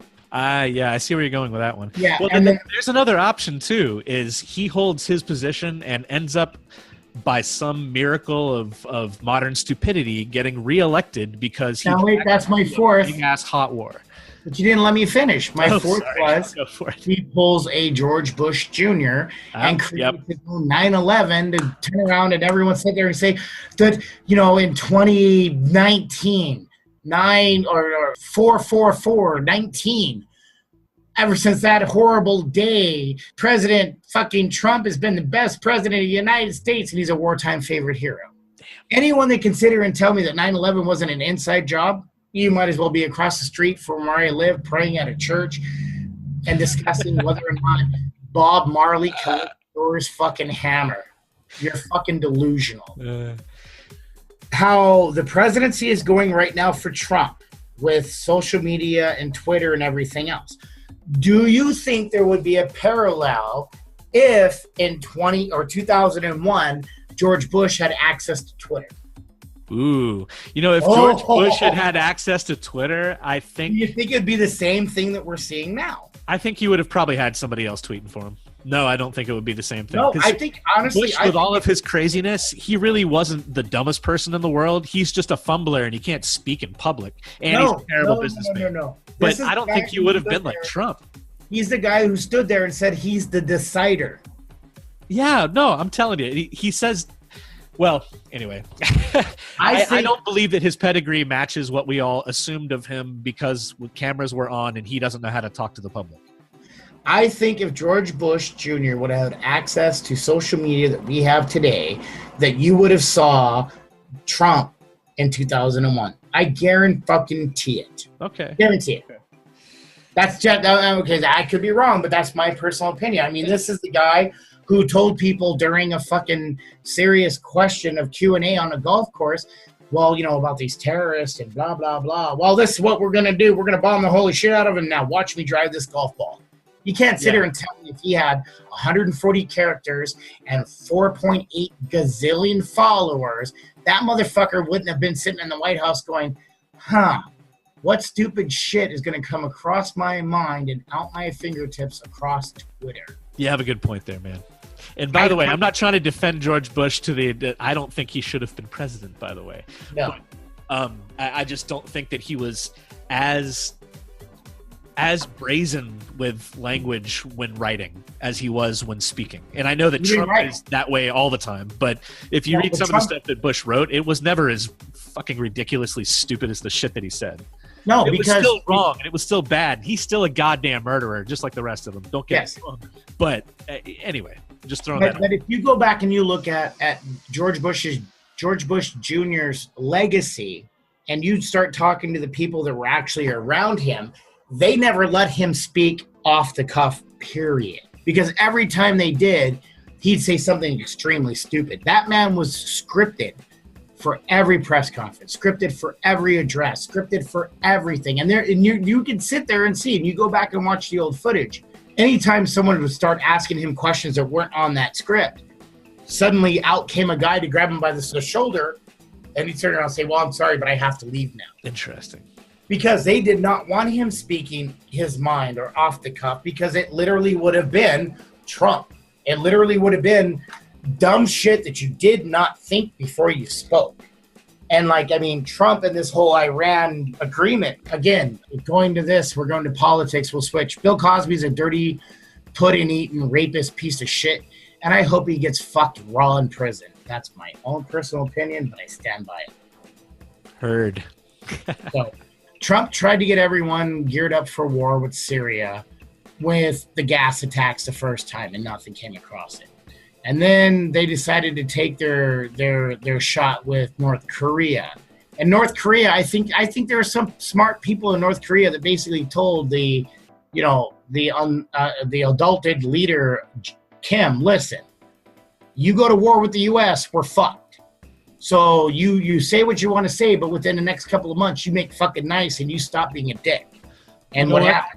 On that one touch right there, though, I think there was also a situation, and this one is a developing. I've read a couple articles now on it, and I'm still trying to research. But I've been hearing that they had a fail in their nuclear reactor, or they recognized that it was about to shut down. And if they didn't come out and make nice with the South Koreans and make sure that China was backing them appropriately, they were really going to get screwed. And even the people, their their own version of the 1%, were going to stop being fat and well fed. Yes. So I think Pompeo seized that moment, and when they went down there, they said, look, we got a tariff on your Chinese steel, and you guys are pretty much the controllers of North Korea, and if we can make this whole thing happen and you throw Trump's name in there somewhere in the mix, we're all going to be very happy people, and we may even include you in the TPP. Yes. That's my bet. Exactly. Well, I think what happened is North Korea, I mean, they had a nuclear program, but it would be like the difference between taking a smartphone today and traveling back in time and giving it to someone in the 1600s. You could show them and you could get them to function, possibly use it and make it function, but I'm pretty sure they'd find a way to make it melt down and fucking explode. Yeah. Just the way it works. I mean, North Korea, they couldn't even keep their fucking population fed. What the fucking odds were they were going to keep a nuclear reactor up and going? Slim to fucking none. I mean, the exalted leader can't control fusion or fission or whichever the fuck one it is. Let alone giving enough rice to keep people from starving. Exactly. And every fucking missile launch that they did, they had 1 out of 9 go good. Every other one fucking went sideways. Missiles don't work sideways. They works in a straight trajectory, up and then down. I mean, sideways missile doesn't, it might throw the enemy off, but normally they don't work worth a shit. No, it's like throwing a football, right? As long as it gets there. Well, there's get there, and then there's get there in 57,000 pieces. We should teach them how to build one like right. And then there was you. Right. And then timeline again. There was Syria again. Oh, Syria did this. He sent 39 cruise missiles. The price tag for those 39 cruise missiles to Syria could have kept Meals on Wheels going for 5 years. Yep. Could have done a million things just 1,000 things in the United States in and of themselves better. But no, let's launch 39 cruise missiles out of country. But before we launch them, I'm going to give everyone a little bit of a warning so they move their more expensive shit the fuck out the way. What, AKA the stuff the CIA's been providing people? Exactly. Yeah. And then what happened? That doesn't work. People are drumming about war, but it's not catching on. Patriotism's starting to be flagged around about, if you don't believe this and you're non-patriotic, that didn't catch. Okay, some more shit's coming out about Trump and more shit's coming about hookers that he fucked or porn stars that he paid off or people that he fucked over or his lawyer who shoved goldfish up his ass. I don't know. And then, I'm going to pull us all out of the Iranian deal. So now Iran can acquire nuclear missiles, which is going to be a direct piss off to Israel, who he said, and I quote, "We recognize their right to be a country," which is sticking his dick right in the middle of a 500-year religious war, which I will never fucking understand. Because he wants that religious war to stretch out into the rest of the Middle East so that we can start both sides. It'll be, U.S., now, Israel, Qatar, Saudi Arabia versus everybody else? Yeah, so now Israel attacks Syria, and Iran, who happens to be Muslim just like Syria, decides that they're close enough, they'll attack the Israel people with missiles. Now the thing is Iron Dome didn't stop every goddamn missile, did it? No, missiles still got through. So you've got the Israeli government posturing, saying, "Ooh, we're going to get these dirty Muslims." And the U.S. standing behind them going, "Yeah, let's get them dirty Muslims." And the CIA going, "Yeah, let's give the dirty Muslims weapons." And it's like, what the and it's all to make, and this is, I said this at work today, and I'll stand by it. Because Trump can't stand to see Bezos be the richest man in the world. Because he's not American. Bezos? Yes. You think this is all because Trump is having a cock measuring contest with Jeff Bezos? Not Trump, but the fucking people who back that fucking Cheeto ball licking motherfucker. Yeah, because he can fucking sit there in one day and completely fuck the stock market if he decides to fucking raise Amazon Prime by $2. Oh my goodness! Now that's quite the conspiracy you've listed out there. It is a conspiracy, and I will stand behind it because think about it: 39 cruise missiles. That's $168 million, if not more. No, yeah. And then the day they launched those, Lockheed Martin and all weapons manufacturers in the U.S. by combined totals went up to $5 billion on the stock market. Tell me I'm fucking wrong. Jesse, I think you may have stumbled upon... No. Wait. It's like a cursor. It's a precursor to something else. Oh, I think the FBI's at my door. Jesus Christ. But honestly, I mean, realistically, that's why I said is if you watch now, you're seeing more commercials about joining the military, joining the Navy, joining this, join, be a patriot, come fight our wars for us, you poor dumb motherfuckers. And if you're not seeing that, you're seeing commercials for like T-Mobile. We give people who are in the military 50% off our cellular plans, but we don't tell them it don't work in Qatar. You know what I mean? It's either discounts for military and families, or join the military.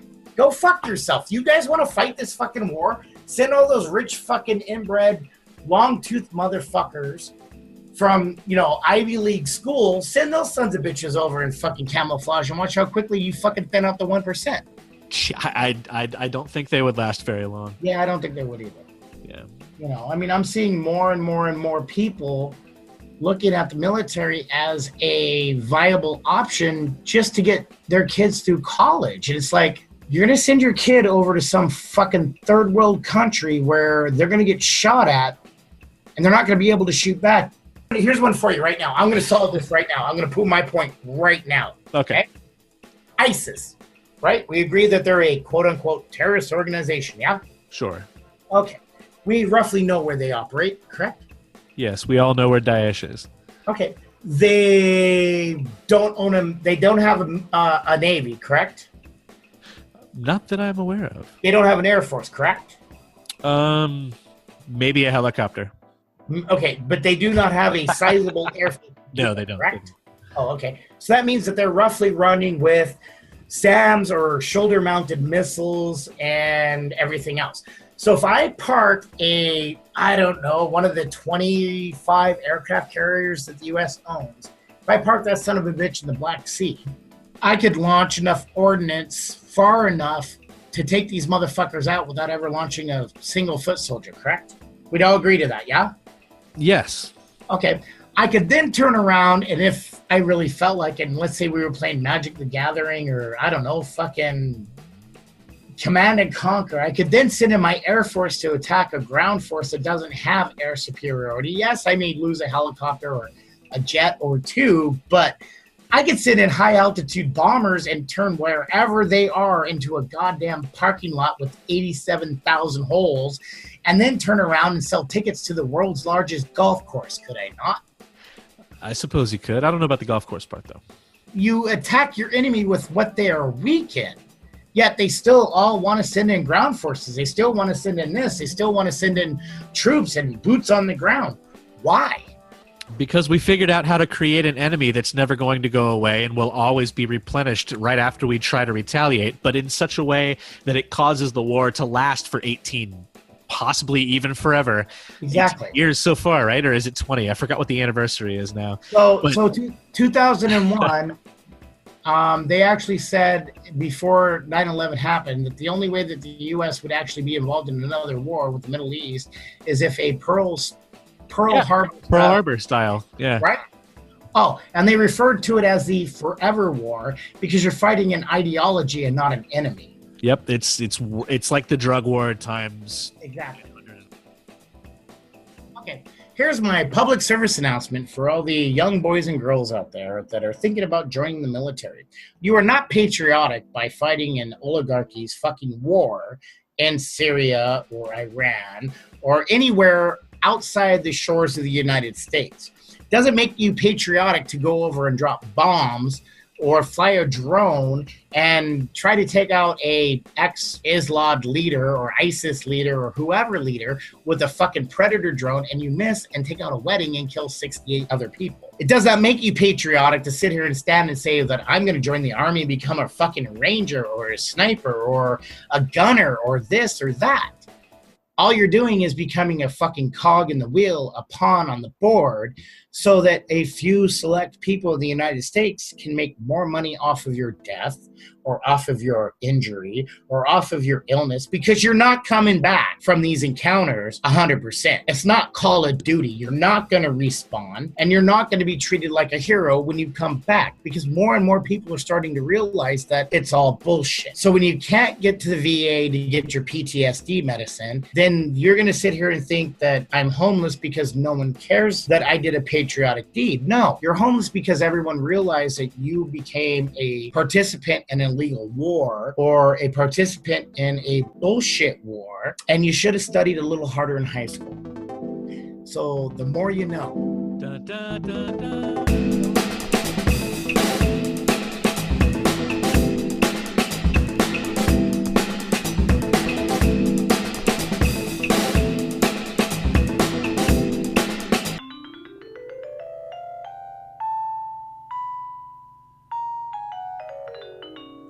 Corey Henderson, hardest working man in the Civics Act business. Do you have an update for us, sir? Oh, yes, I do. Well, let's have it.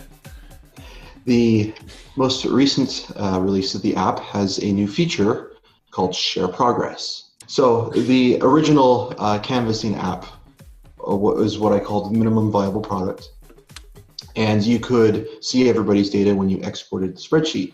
But when you looked at the map, you only saw your own data. Well, now with the Share Progress setting, the form creator by default sees everybody's data on their phone, and if they select Share Progress, so does everybody else in there. Wow. And is it almost in real time that way? If everybody has autosync, which is another feature that's out now, turned on, then almost in real time, yes. That is the linchpin for the canvassing, my friend. Wow. That's awesome. Thank you.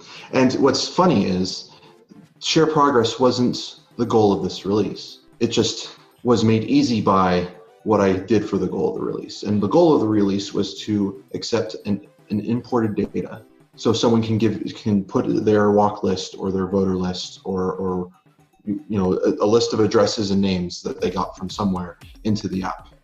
Okay. So like the leader of the group that's going out to do the canvassing for whatever reason is able to distribute what those lists are to different groups? Yeah, so that was the goal, was to have the app capable of taking that data from an import.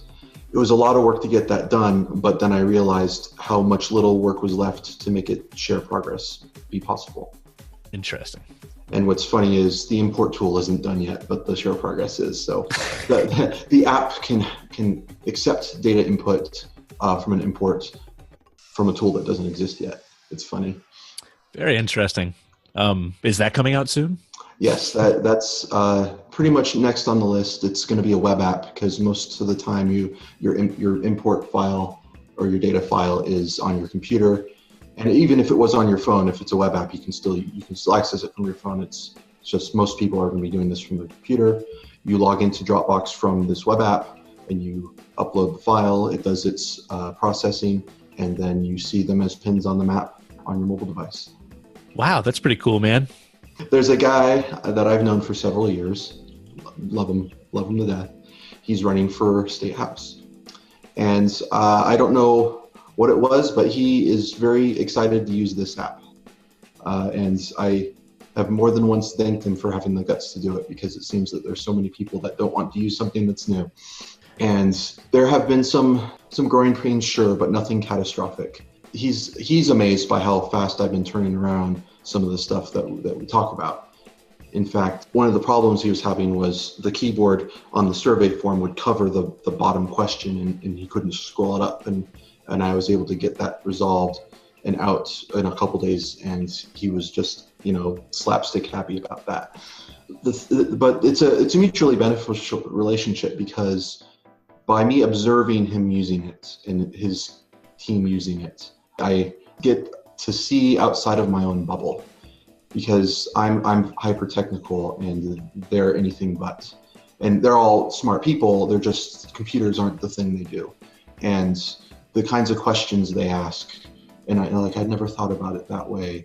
And it's frustrating to me, not in a bad way, but in a push me to make it better and easier to use, and grit my teeth through the uncomfortableness that is watching people use this in ways that was never intended. Now, when you say you're watching them use it, I am to assume that this is a testing mode, so you're able to actually see what they're doing. But No, me observing them use it. It's like I went over to his house.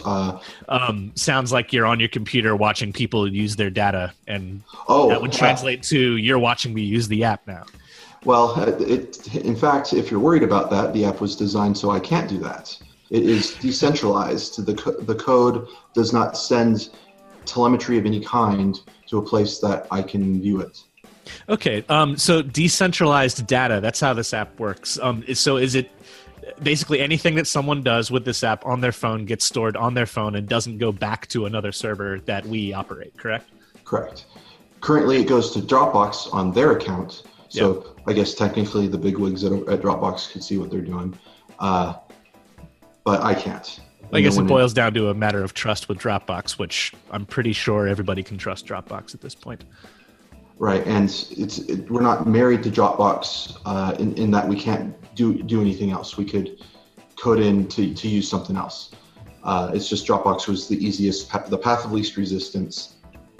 I see. So if some group had their own technology that was similar to Dropbox that they wanted to be able to use the app with, you could easily switch that out. Correct. And it's open source, so I wouldn't even switch it out. It's like, well, I'm a programmer and I don't trust, anybody with anything. I'm going to write my own server, and I'm going to take the code and change it so it points at my server, and then it only ever goes to anything that I control. Oh, there you go. And that's totally fine and cool. And anyway, so the first time I go sit down with him, he creates the form on the device and then sees Dropbox on his computer, being that it got a new file. And he goes, oh, cool. And the very first thing he does is renames the folder. And I my hands go up to my head and I'm like, what are you doing? So if he renames the folder, people can't send anything to him, right? Well, I didn't know what the consequences of that, but I'd never thought that the thought of someone doing that had never occurred to me. So I did go and see what would happen, and I was not surprised that it would have broke in all kinds of ways. So I put in something to address that. Now, that doesn't mean it's completely addressed, but it's that kind of thing that as a programmer, you don't experience until someone uses it. So as you come across these things, you said you put in something to address that. Is that a pop-up that'll remind you, or is that part of the script where people can go to get pointers and tips on how to use the canvassing? Well, in this particular case, it's kind of like having the carpet ripped out from under you. Yeah. And what it is at this point anyway is if you rename the folder, the app will throw an error when you try and sync, but if you restart the app, it'll work. Oh, interesting. Okay. That sounds like a fix to me. So ladies and gentlemen, you heard it here first. If you get a sync error, restart the app. That sounds like the fix for everything technology, right? Did you unplug it and plug it back in again? Yeah. Is it turned on? So there's a lot of things like that, and some more improvements and optimizations to make it easier to use. For example, here's another thing that he did was there's the default form and full name is one of the items. Well, he didn't want it to be the first item, and there was no way to move it down, so he made full name the second item, but when he entered it back in, the key was slightly different. It wasn't exactly what the default was, so whenever you pulled up a taken survey on the app, it would say full name, not available, even though it existed. And what I ended up doing is, well, I don't rely on the hard key now. I just look for keys that match name, and then it determines, oh, well, the way you said full name is not the way I said full name, but we can both agree that it's name. Wow, so that's almost like people coming together, Yeah. Different cultures. That's beautiful. Exactly. And interestingly enough, someone asked me, well, why not first name, middle name, last name? And I said, because it's not culturally inclusive. If you go to other cultures, the concept of first, middle, last name are different or don't exist. So at least by default, full name is culturally inclusive. And when you ask somebody their name, they'll tell you, and you can input it that way, and it's inclusive to that individual. And when you're from a different culture where you're having to fight that battle with the first name, last name, it's tiring and it's tedious. It's like when you have someone misspell your name. It's that kind of thing. You have to deal with it your whole life. And, you know, attention to detail is important, and being culturally inclusive is very important. So that's one of those little details of my thought process in making this thing. Well, I'm sure the people are really going to like the idea that you're actually thinking about these types of things and not just enter data, spit out information. You're a human. Yes. Well, some people say I'm not, but I'm about as human as Sheldon Cooper from Big Bang Theory. So there are a lot of little changes, like the share button now looks like a button, so that because people were trying to tap on the share button or the share form text and not the icon. Oh. Well, now you can tap on the text and it will open the menu like tapping on the icon.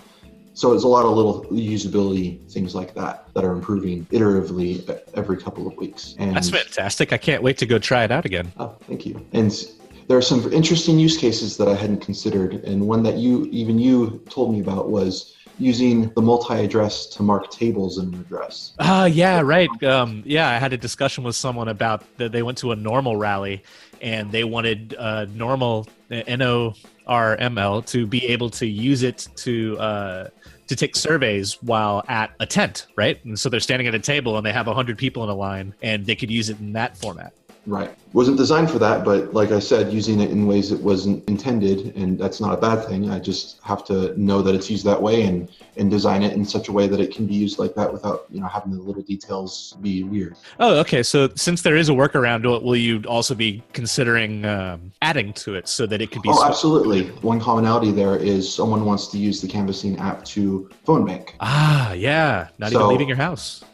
Right. So it's about having the app show up in a way that it can cater to situations where you're not going to be walking around a neighborhood. Right, because canvassing doesn't necessarily mean going door to door in a neighborhood. Right. Gotcha. And what some canvassing app has is they have a map view and a list view, and that's a little complicated in that the list view, people have some assumptions about the ordering, and I'll have to figure that out. But that's kind of the direction I'm headed with that, is rather than staring at a map, is you stare at a list. And that's kind of what the multi-address thing is you go from a map to a list. Interesting. Okay. So I just have to figure out how to organize the data and how to display it, and then ta-da, use it more easily for something other than knocking on doors. Fantastic. Yeah. Because this app is definitely not just for that. However, that's the primary function. Well, Corey, it sounds like you've been really busy and you still have your full plate. It's like a never-ending dinner for you, huh?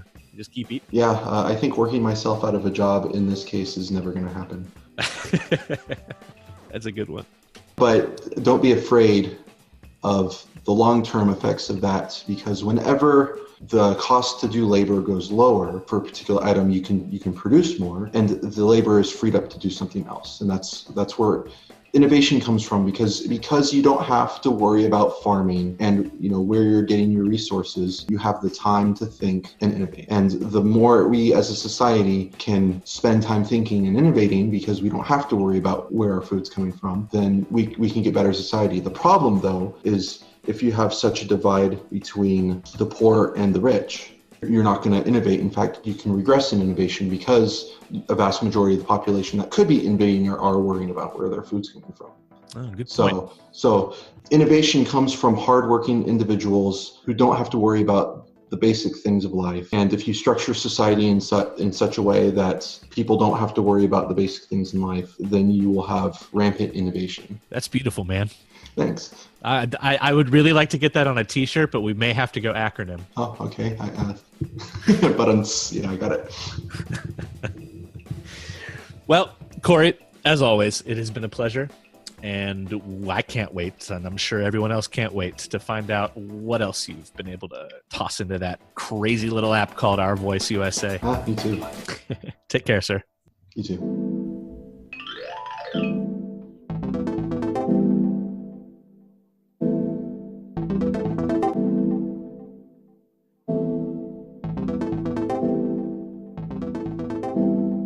So the actress from Smallville, tell me about that, man. So she was charged with human trafficking, in the sense that she was bringing women into the higher order There's another podcast that does it, and I'll give a shout out to the last podcast on the left. It's a short little blurb, but they still did a great job on it. That's and good, basically yeah. what it was is they were bringing women into this other higher echelon of their own cult. Uh-huh. And they were being called brides or tributes, what have you, of these women that were going to basically sleep with their cult leader. Now, here's the kicker. Now, here's the thing that a lot of people, and again, shout out to last podcast on the left, especially Henry, is he did draw this, and it made a very, very good point. The FBI have been investigating these fuckers for a while, especially for money fraud, wire fraud, and what's the other one? It's not kidnapping, but it's unlawful imprisonment of a person by threatening them and everything else. But basically what happened is he started branding these women who were in his little harem of fuck dolls, and he ends up getting taken down, and so does this actress, which leaves the second in command, who has been in the organization for 20 plus fucking years, who now has access to, they figure, roughly $500 million, if not more. Whoa. Yes. Now, because he got busted, and because this actress got busted of human trafficking and slavery, sexual slavery, I think is what it was, that puts everything that he has control over instantly under federal lockdown as far as bank accounts and money and assets and automobiles and planes and everything else. But he had actually squirreled away all of that stuff under NXIVM, under like tons of other shell corporations and other companies and everything else, to where his second in command is a woman, and now she has access to all of that. And the big thing is even though there was a good chunk of people that were taken into custody, protective custody, and then these other people were taken into custody under criminal charges, they think that it's just the tip of the iceberg, and that there's probably a ton more people who are brought into and held against their will in the same vein as Scientology. And I don't care who you are. Hey, send all hate mail to jchaney2014@gmail.com. Fuck you, Scientologists. Lick my ass. That you don't need to edit out. I don't care. I've been watching the Scientology network on fucking Dish TV, and oh my god, you people are fucking retarded. And what's the name? What's the name of the group in New York, though, upstate, that was doing this? NXIVM. It's NIV or NIXIVIM. Some bullshit. Yeah, that's right. And you know what I was coming across was there. I listened to. I'll give a plug too. Sundays with Charles. Charles Ortel. He's an investigator, and he's been investigating the Clinton Foundation for going on 2.5 years or so now. Oh my god. That's like a record, and he hasn't committed suicide by shooting himself twice in the back of the head and putting himself in his No, not at all. He's a little too prominent for that. Shit. But I won't speak too soon. Anyway, I hope he stays safe. But stay safe, Charles. What he's realized, though, is that a lot of the people who are part of this NXIVM or whatever the group is called were donators to the Clinton campaign. They were donators to the Clinton Global Initiative, CGI, and all of that part of the machine. And so as they uncover all of this stuff, they're going to start to see communications and connections between these people who are in this horrible group that were in the sex slave operation and people who are within and possibly the Clintons themselves inside of the Clinton Foundation. So the war is not over yet as far as trying to take down these other organizations within our organization.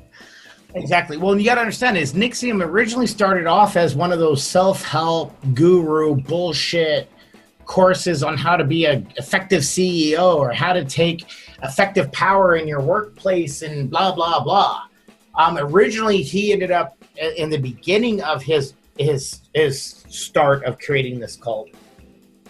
Is I do believe that he ended up attracting two extremely wealthy socialites from New York And I do want to say that they were the Bartle and James, the wine company. I want to say they were heiresses. I could be wrong. Like I said, again, big shout out to last podcast on the left, because they got their research fucking down. Where I'm sitting here staring at a bunch of empty beer cans trying to remember what I heard secondhand. So, Jesus. And let me just go out and say, so the guy who is in charge of all of this trafficking, and by the way, KR is the brand. It's Keith Rainier. Yes. Yeah. And his company is NXIVM. However you want to pronounce that. We're saying Nixium. I'm really thinking that might be a social anxiety disorder pill. I'm not sure. It causes side effects of getting something branded on your ass and becoming a sex slave. But I'm not sure. And wanting to die and having a ruined life for the rest of your life. Yeah. But I'm pretty sure they're related to the Bartle. I'm pretty sure it's the Bartle and James wine mogul fucking family. They gave this guy like $500 million fucking dollars. And they arrested Keith in Mexico. In March. Yeah, correct. Yes. So I mean that goes back to that whole cult thing. Oh fuck, you're already recording. Let me do the second half, because I want to bring this up, because that deep state shit that we were talking about. This goes right hand in hand with this. What in the fuck don't they want you to know? Don't they want you to know? This is shit they don't want you to know. Fucking shit they don't want you to know. Gotcha. Okay, so have you heard of Eros? No. Have you heard of the original Night Stalker? Yes. The Golden State Raper. Yeah, sure. Oh, okay. So Eros is the East Area Rapist. Oh my God. Okay. So he operated, and he's got quite a few murders under his belt as well. He operated basically from 71 to 86, 87. He did have a little bit of a break 2 times. But basically you go through and you find this motherfucker used to call and taunt police. He would call and taunt victims. He changed. And this is the thing, is this motherfucker changed his MO.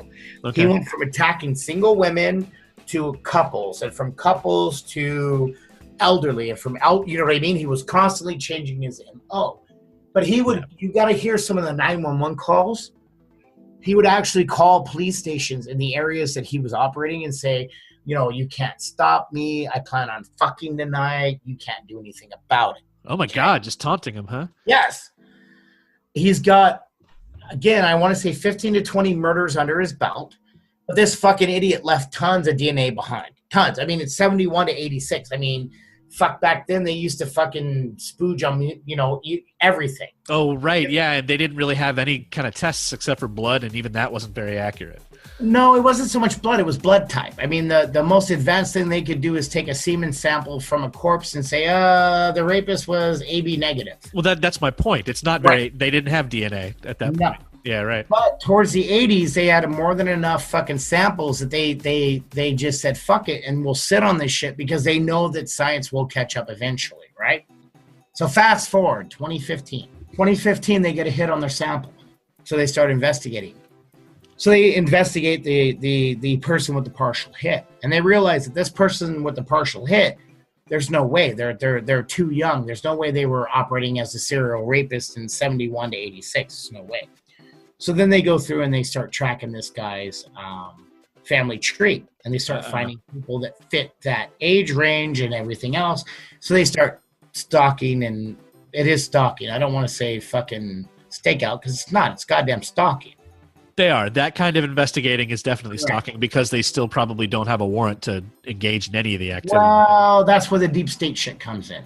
Well, so they finally get enough samples from all the people that they're stalking that they run a true sample, and come to find out, bang, they got a hit on APHIS on their entire fucking sample. A fucking match. Perfect. Oh my God. So they arrest a 72-year-old. Let me pull this up because I do not want to fuck this up. Guy named D'Angelo. Okay? Yeah. He started off as the East Area Rapist, or Eros. He's also known as the Golden State Killer. And here's the scary thing. The Visalia Ransacker. The Visalia Ransacker. Yep. I grew up in a small town 19 miles away from Visalia. So is he making? It must be the newspapers that are creating these little names for him, correct? Yep. Okay. Exactly. He's got 12 murder charges. Oh my God. So basically what happens is that after all of this fucking time goes by, the police finally arrest Joseph James D'Angelo, or a 72-year-old retiree. Okay? Wow. So now you have to ask yourself, how did they come up with this fucking partial that led to this guy? That must have been some top-notch police work. Is that what you're thinking to yourself, Chris? That's exactly what I was thinking, that there was somebody in the forensics that really knew their shit about blood. Exactly. You're thinking, my God, that's like some Scooby-Doo mystery shit. Yeah. No. What if I told you that somehow or other, that sample got checked against every sample at, I don't know, Ancestry.com? Well, now, so when did they make this bust? They arrested this guy in 2018. Wow, just recently. Okay. So wait a minute. Okay, so you're saying that they violated the user's trust of Ancestry.com and just bounced it off of all of that? They had a questionable warrant.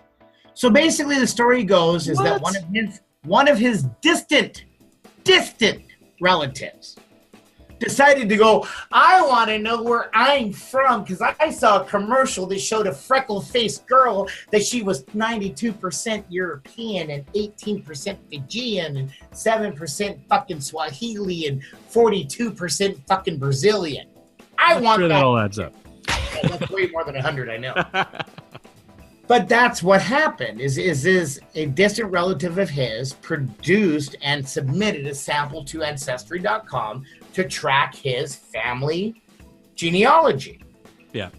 Now, somehow or other, the Sacramento Police Department, who were the sole holders of said DNA sample from the East Area rapist and the Golden State Killer and fucking Captain McStabafuck, whatever name they gets a partial hit on that genetic profile. So then they get a warrant to run the name and run the background of the guy who submitted that DNA sample, and then turn around and surveil his family of people who are of the age range that they're looking for. And then they go through and they're in the garbage, as these people put garbage out in front of their house for a Wednesday pickup, if you will, and turn around and find, I don't know, fucking cum sock or false teeth or cream or something, enough to get a DNA swab off of and run that against their actual sample. And ding, ding, ding, winner, winner, chicken dinner, they get this guy who's a 17-year-old retired cop. Wow. Yes. Now, don't get me wrong. I'm sitting here all day long saying, yes, you got this. I don't care if he's 72, 96, 144. This piece of shit still drawing breath. Charge him and crucify this motherfucker and send him where he needs to be. But I have a problem with the simple fact that I don't think on Ancestry.com it says anywhere that, oh, by the way, we're going to run your samples against APHIS and every other fucking criminal database for genetic sampling that we can find. And just imagine if they're the details of that digital version of your genetic sampling that you've sent them is glitched, right? And they lose the original that you might have sent in. So they can't really back it up. But the glitch seems to match something that somebody else did that you had nothing to do with. So I'm throwing that out there for the people who said, well, I didn't hurt anyone. And I didn't hurt no one. Well, here's one for you. Let's say, Chris, that you go and find a corporate job and you're getting paid $80, $90, $120,000 a year. But in that process, they're going to want a sample to prove that you're not on drugs. Or if you're on drugs that are legal. And they're going to take a little swab to make sure that you're not taking and smoking meth, right? What they don't tell you is that sample then turns around and goes to their insurance company. So their insurance company then can run a 23andMe match on it to make sure that you don't have, I don't know, hereditary gonorrhea, you know what I mean? Or heart disease or genetic defect for bringing out, squid armed children or that kind of thing. Because if you're going to get your insurance through your employer, your employer's insurance company wants to be able to know as much about you as possible. Exactly. Which can include things that they ought not even know about. Exactly. Now, let's say their insurance company finds out that your family, Chris, has a predisposition for heart disease, high blood pressure, and diabetes. Well, there's 3 major things that they can turn around and say, I'm sorry, we're not going to cover you for these. But they're not going to tell you that while you pay your premiums. They're going to wait until you need to make a claim for being a high blood pressure heart patient with diabetes. But what if they then turned around and said, oh, but by the way, then we're going to run your DNA sample against every rape case the FBI has, or murder case, or bank robbery, or any place else where we've connected DNA. I'd be telling an employer, go fuck yourself, because A, I don't know who took a DNA sample in fucking, buttfuck Iowa in 1986 at a double homicide bank robbery / donkey rape. I don't know who took that sample. And I don't need to be brought into court because they sit there and say my DNA sample matches this perpetrator, even though I could turn around and say, but in 1976, I was 1 year old. There's no way I'm raping a donkey. Right. Granted, the double murder and the bank robbery, a 1 year old can get away with that. Anybody knows that whenever investigations involve an unidentified subject, they call it an unsub, but they talk about the unsub as the actual individual, not everyone in the universe. Exactly. An unidentified subject, and we're just going to keep bouncing and pinging things off of you until something sticks, and then we can bust you for it. Right. That is borderline, not Matrix, Minority Report. That is borderline Minority Report nonsense.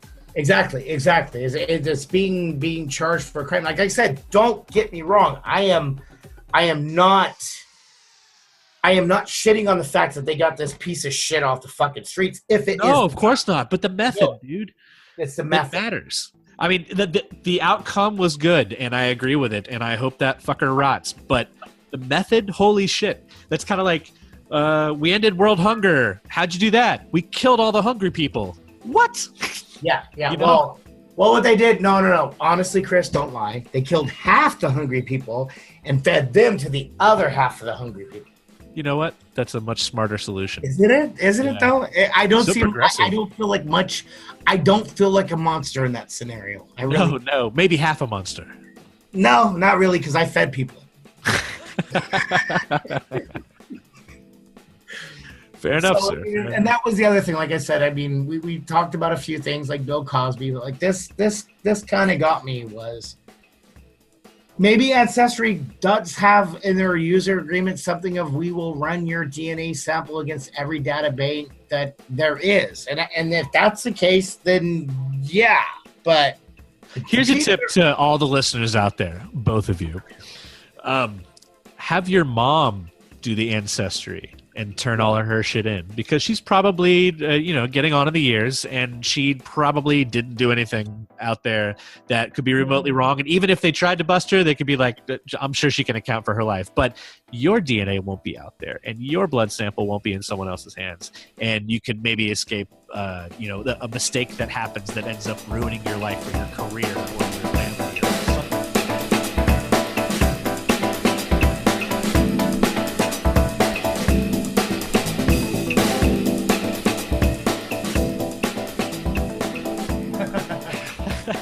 Hey, Jesse, you take it easy, all right? All right, man. Have a good day. Have a good week. And let me know what those prices end up being. I might end up taking a little... Maine is only, 12, 13 hours north of us? Maybe 14? It's not that far away. Might end up making a little trip up there and seeing what you got to pursue as far as the marketplace goes. There you go. Good night, podcasters. Good night, guys.